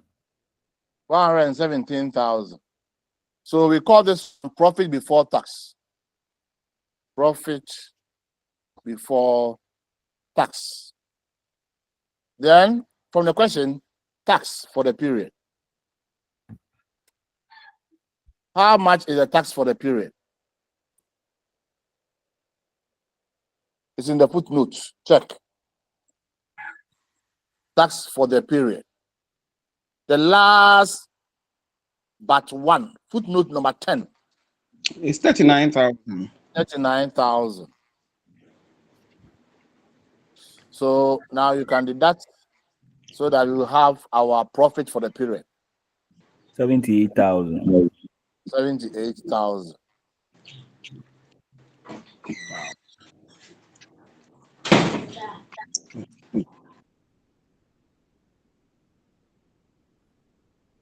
$78,000. So that one is profit for the period.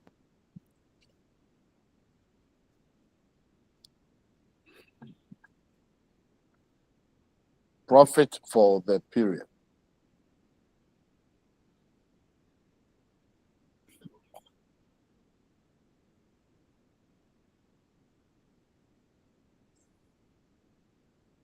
Now, so we are done with the profit or loss and other comprehensive income.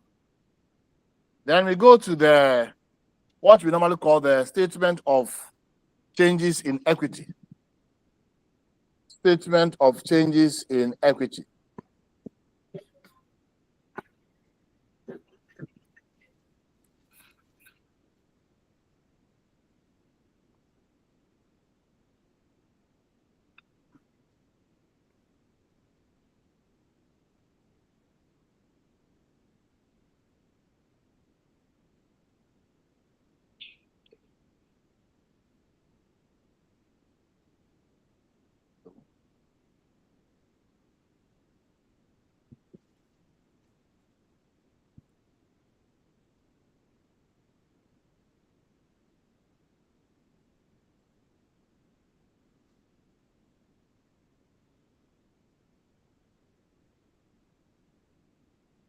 Okay, statement of changes in equity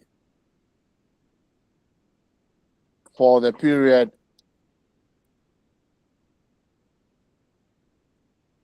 or for the year ended, for the year ended 30th September 2011.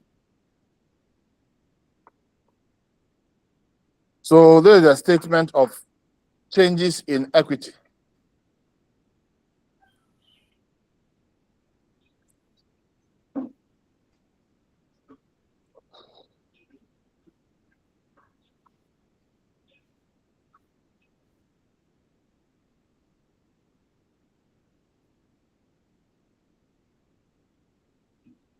So here we will have our general reserve.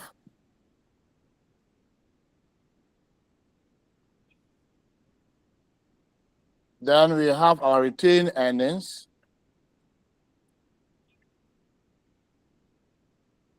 Then our total. We don't have many items here, so for the question. And then the total. So you state balance at 1st October. Balance at 1st October. That's the opening balance.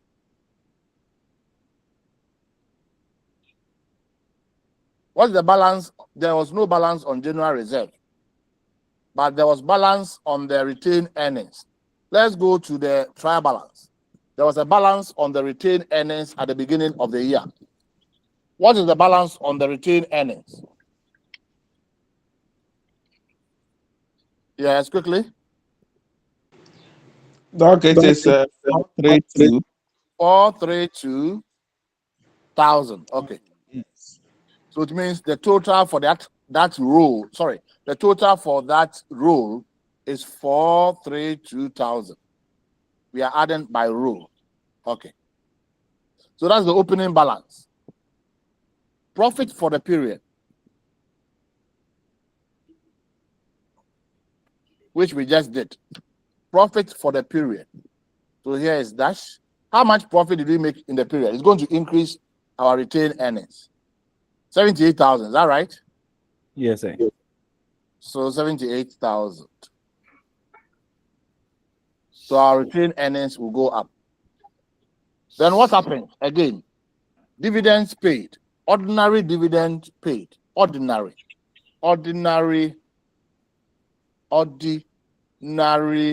dividend,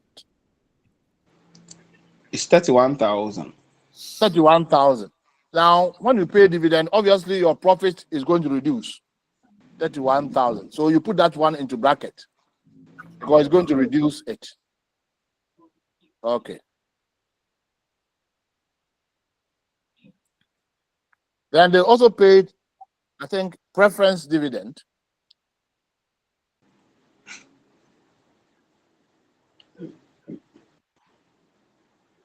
How much did they pay for preference dividend?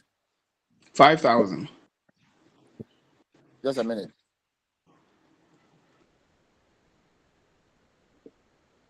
$5,000. So that one is also in bracket.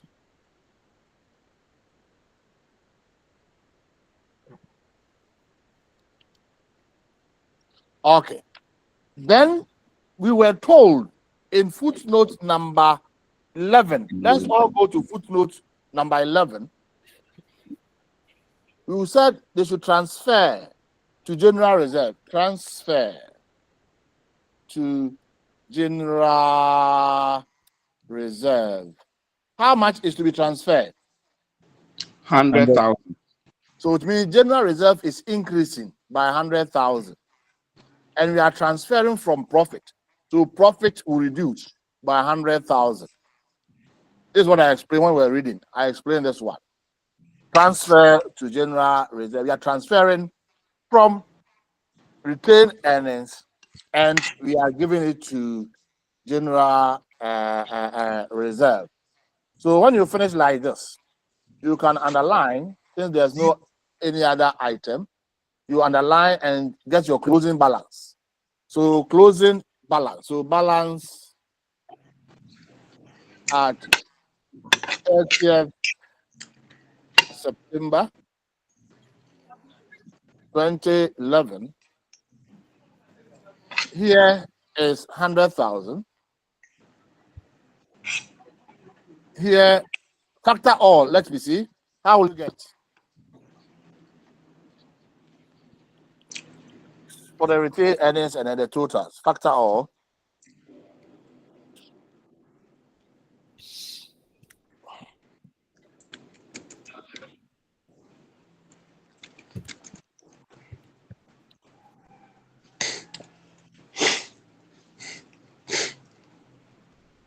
$374,000. 374,000. What about the total column?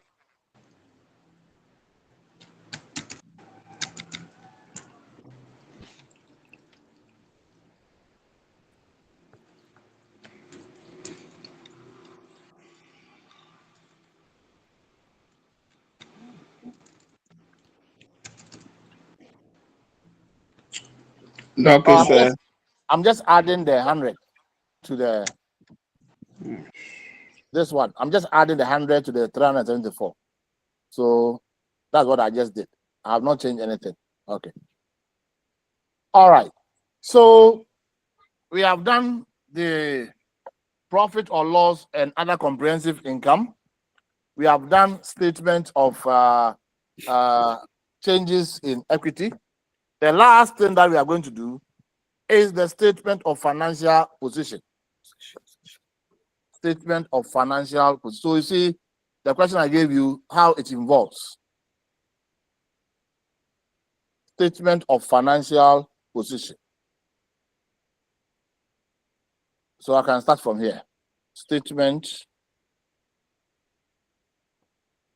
Or you want me to go to fresh page? I can start from fresh page, like this side, so that it will take one page. Statement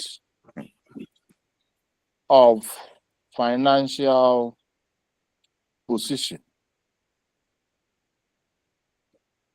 Statement of financial position. For the year ended,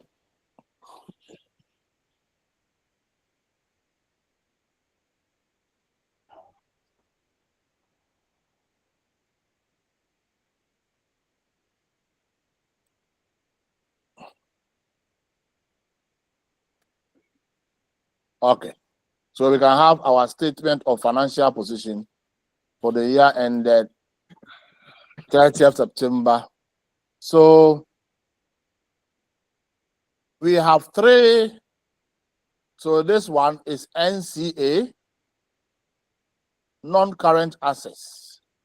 Non-current assets. So under non-current assets, we have premises, we have plant, then we have motor vehicles.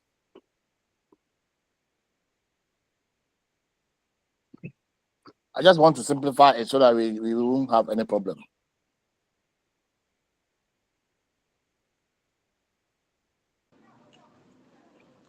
Okay. So premises. What is the value? In fact, the cost of premises. What is the cost of premises? The original cost of premises. 800,000. 800,000. Okay, let me make it this way. Let me make it this way so that you get it well.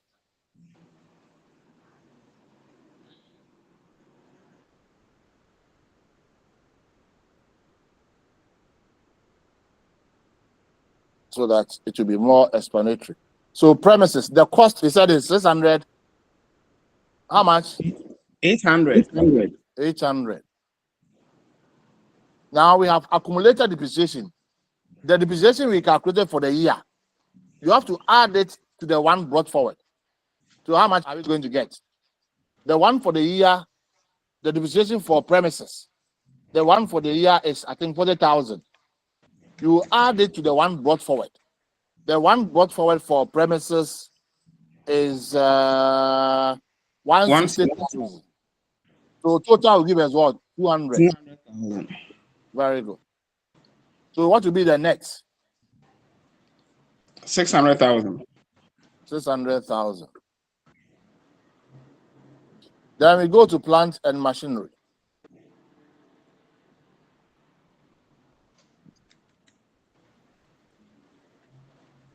What is the original cost of plant and machinery? 460,000, isn't it? Yes. What is the depreciation for the year? Plant and machinery. Depreciation for the year was 50,000. So we add it to the one brought forward. The one brought forward is 210. So the total will be 260,000. So what will be the next?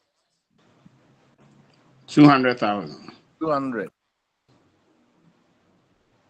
Then we go to motor vehicles.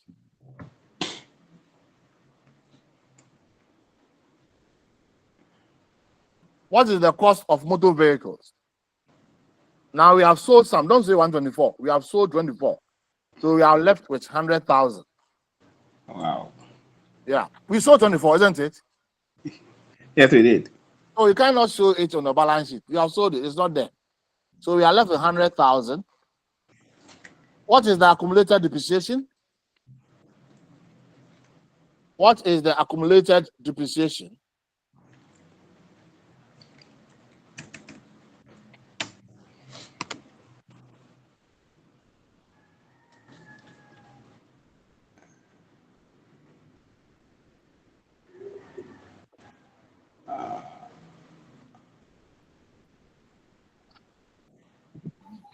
Uh-huh.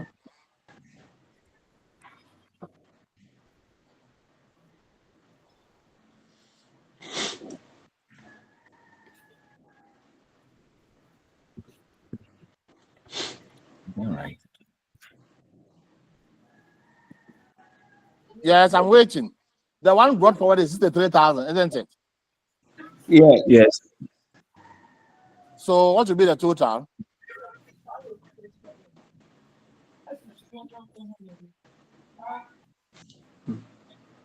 What will be the total?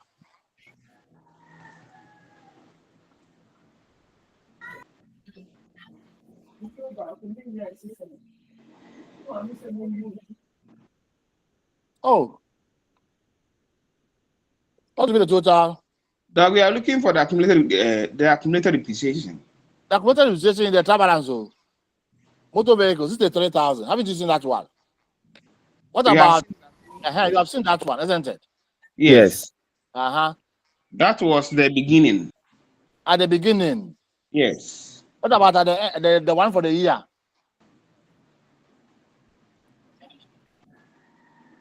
We calculated the one for the year. How much is that?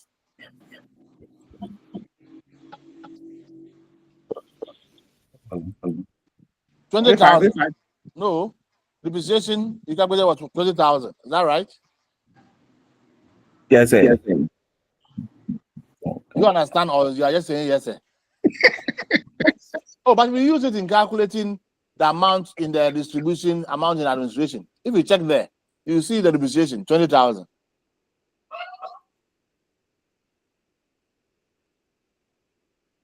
I mean, when you go to the expenses, administration expenses, look at motor vehicle. It was 20,000. Then we shared. You go to production, 20,000, we shared, isn't it? Exactly. Very good. So ordinarily, when you add the 20,000 to the 63, what will you have? 83,000. 83,000. Yes. But the accumulated depreciation is not 83. Why? There were some asset or motor vehicle that was sold. See, when you sell any asset, the asset is going away. So it must go with its depreciation. Now look at footnote number 7. Look at footnote number 7. During the year, a motor vehicle was sold for 13,000 when it had a carrying amount of 14,000. But the original cost is 24. See, the original cost of the motor vehicle is 24,000. But at the time we were selling, the carrying amount is only 14,000. That tells you that depreciation related to the motor vehicle sold is 10,000. That's what it means. Because if motor vehicle costs 24,000 and the carrying amount is 14, it tells you depreciation is 10,000. That is the implication. So if we want to know the motor vehicle accumulated depreciation, then it's going to be the 63,000. It's going to be the 63,000. I want to do it here for you. Plus the one for the year, which is 20,000. Plus 10,000. Plus the one for the year, 20,000.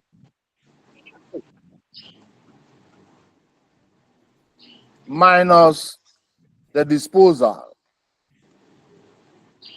10,000. So this is going to give us 73,000.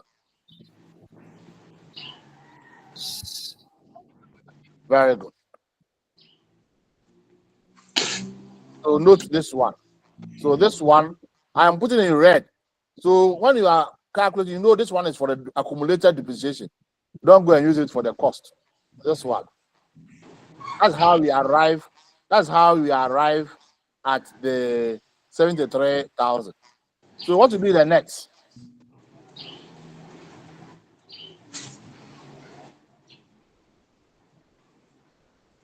What will be the next? 27,000. You don't need a calculator for this. So you don't need a calculator for this one. The net is 27,000. So let's add all of them. We are going to add all of them. So add this one. What do you get? Somebody should also add the depreciation column.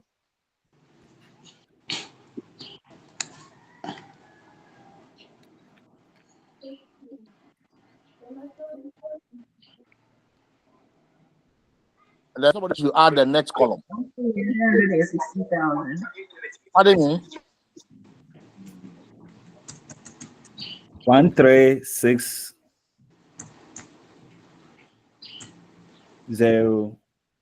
Like this.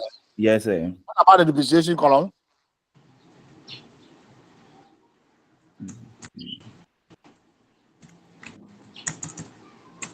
$533,000.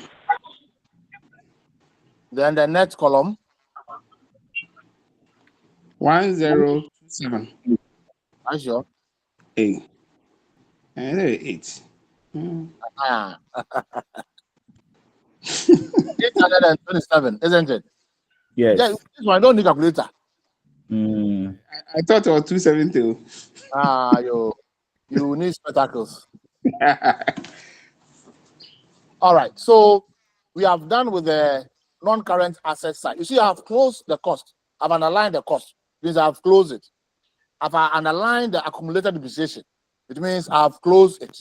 So let's come to the current assets.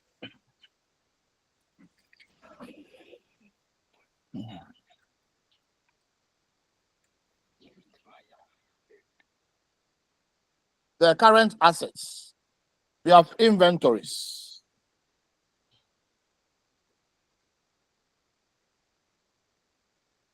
Inventories. The inventories we have raw materials. I mean, the closing inventory of raw materials. How much is it? 27,000. 37 or 37,000. work in progress.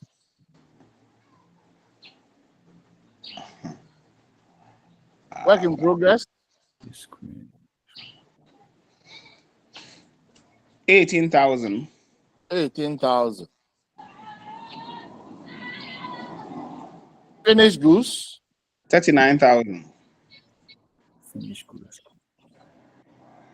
39,000.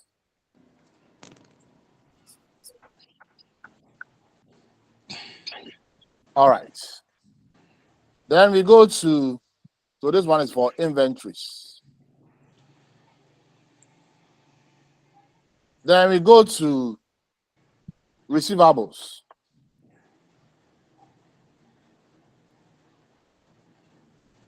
Receivables.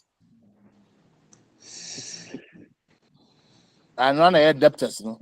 Debtors. What's the receivable figure?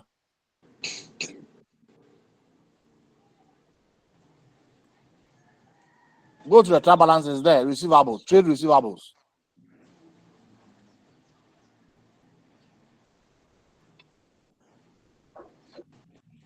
Okay.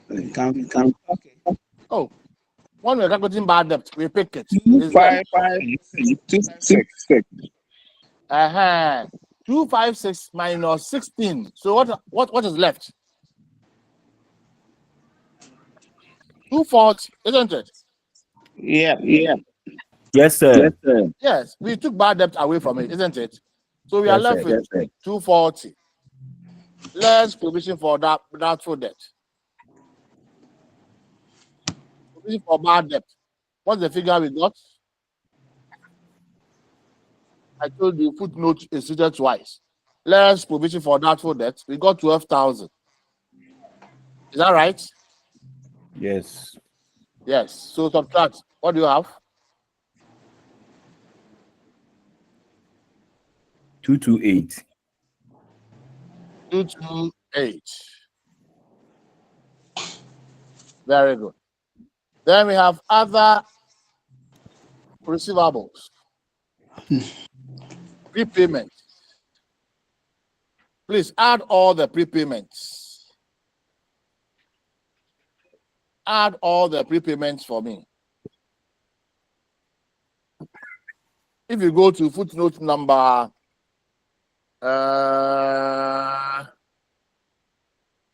Number 3. number 3, there are prepayments there. So add all. 27,000. 27,000. Okay. Thank you. Bank deposits. Bank deposits is in the trial balance.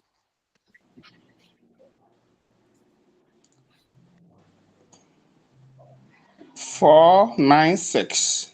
Yes, 496,000. Then bank balance.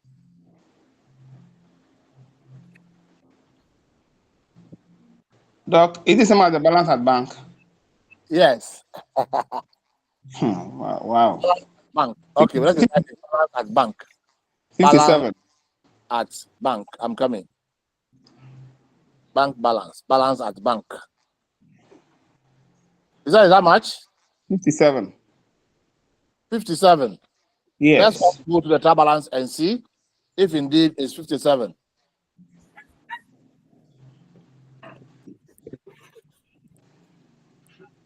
Balance at bank. What did you get? 57? E. The 57 not- is employee income tax payable. It's 363. No. Okay. 363,000. 363,000. Okay. So you can add all the current assets, please. Add all the current assets. Add all the current assets. What do you have?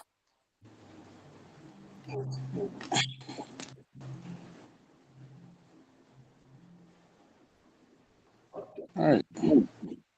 That's one. Ah, you need 5 was a 6 pay.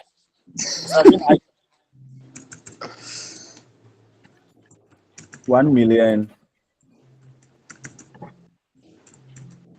114,000. Are you sure? Add again. Okay. Dog is 845,000. Hey, Come on. No, it's 1,208,000. so you see, in exams, nobody will tell you your total is wrong. Oh. Yes, oh. So what you got is what you're going to write. Then in the end, so then it means you have not even BBRs. You see. So you have to be very, very careful with your calculations. So 1,208,000. We are adding the current assets to the fixed assets. So add so that we know the total. We are adding the 1,208 plus the 827.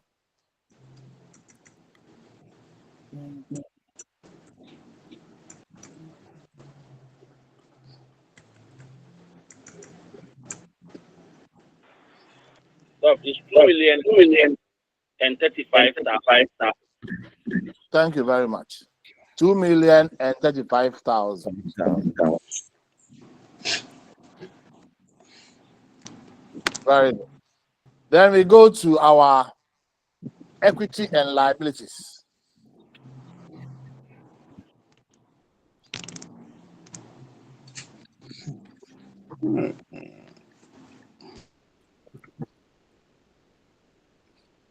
Equity and liabilities. All right. Now, ordinary share capital. Ordinary shares of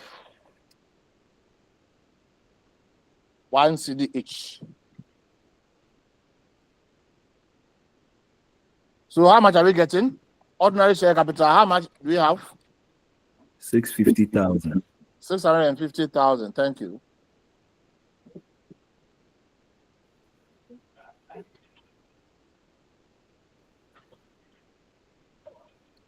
Then what do you have again?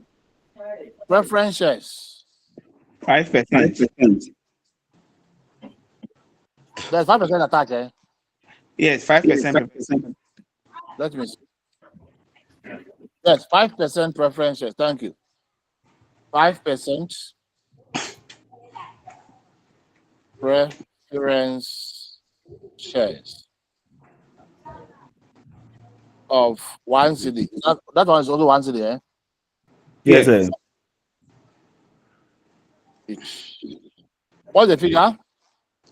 100,000. 100,000. Okay. Then we go to share premium. It's also in the trial balance. 250,000. 250,000. Then we have our brother general reserve, the one we transferred, general reserve. How much did we send there? I think 100,000. 100,000. Then our retained earnings, profit for the year. Retained earnings. You go to statement of changes in equity to get the correct figure. Retained earnings, how much is it?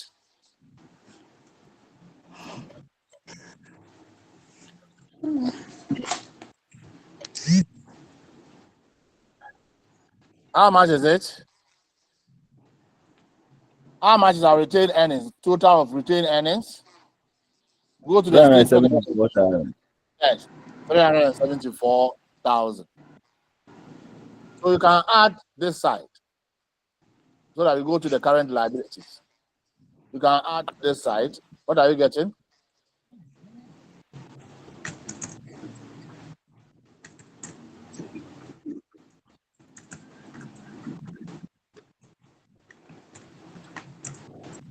$1,474,000. Okay. Then we go to non-current liabilities.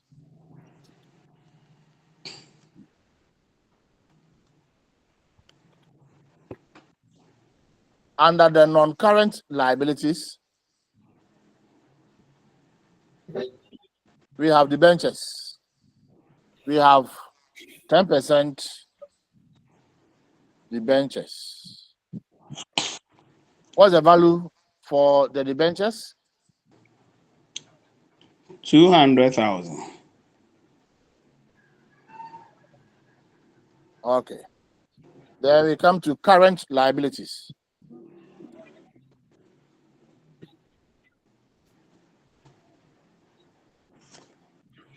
Under current liabilities, we have trade payables. Go to the trial balance. What is the value for trade payables? 113. 113,000. Then we have employee income tax payable. The one you talk about. 57. Yes.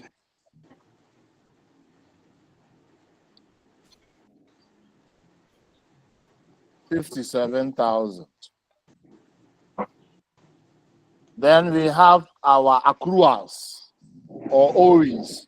So go there and add all our owings, accruals. Okay. All the owings, add all of them. Plus 14,000.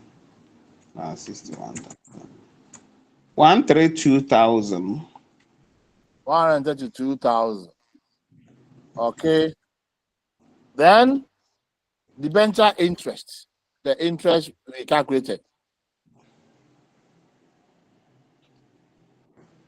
Anything which is not in the trial balance is treated twice.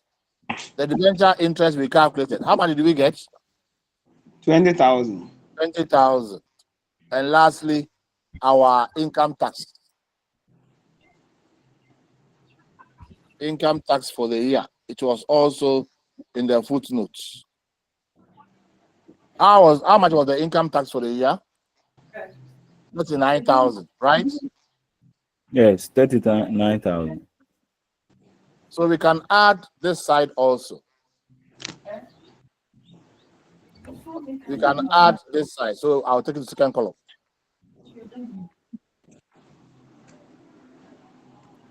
So add this side. What do you have? 561. How did you get a 5? the top is part, so 561. Then add it to the 1.4 up there. Add it to the 1.4 up there.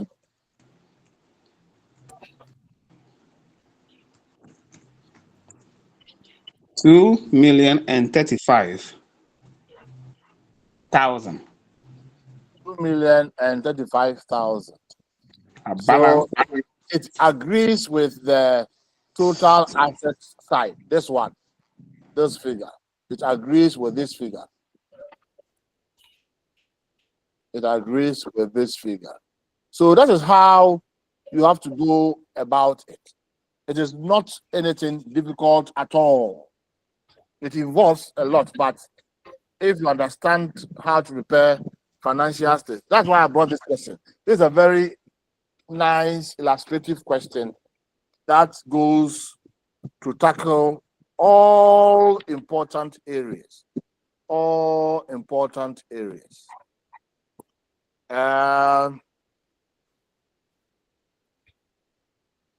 Yeah. So you can see we have dealt with that. All important areas.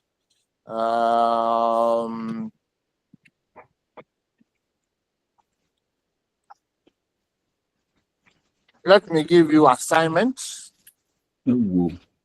Hey, I'll receive some assignments I gave you. Others too, they have not sent their assignments. Hey. When? Some have sent it.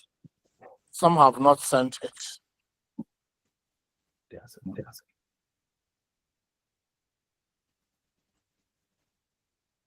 So this solution, please kindly share it with us. Oh, I'll send it to you. Why not? Oh, I'll send together with a slide. I'll send it. So there's no cost for alarm.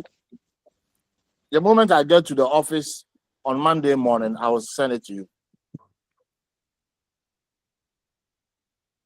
Please, can't you send it today so that we can practice our hands on it? Madam, why don't you practice?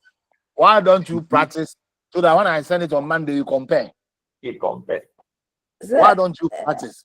Sir, it's true, but it got to a point we were not able to follow it because you were going faster than. Hey, this one was going faster. Hey, are you sure? Yes, sir. That's why you see that the calculation, it was left with only Brother Andrews and Brother Erasmus. And the rest were all the copying. ladies. Do you think they were not following? They were copying. They said We they were didn't not copy. Oh, okay. I mean, I didn't copy. I was just following it. I'm very happy you were following. Very, very happy you were following. Okay. Let me see what I can do. All right. Sure.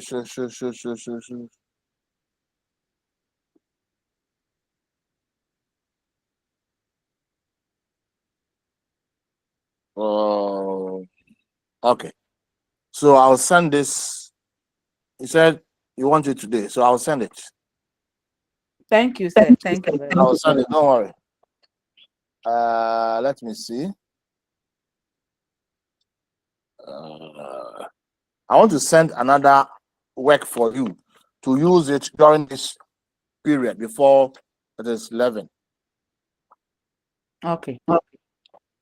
So I have to scan and send it to you. So Emmanuel, are you there?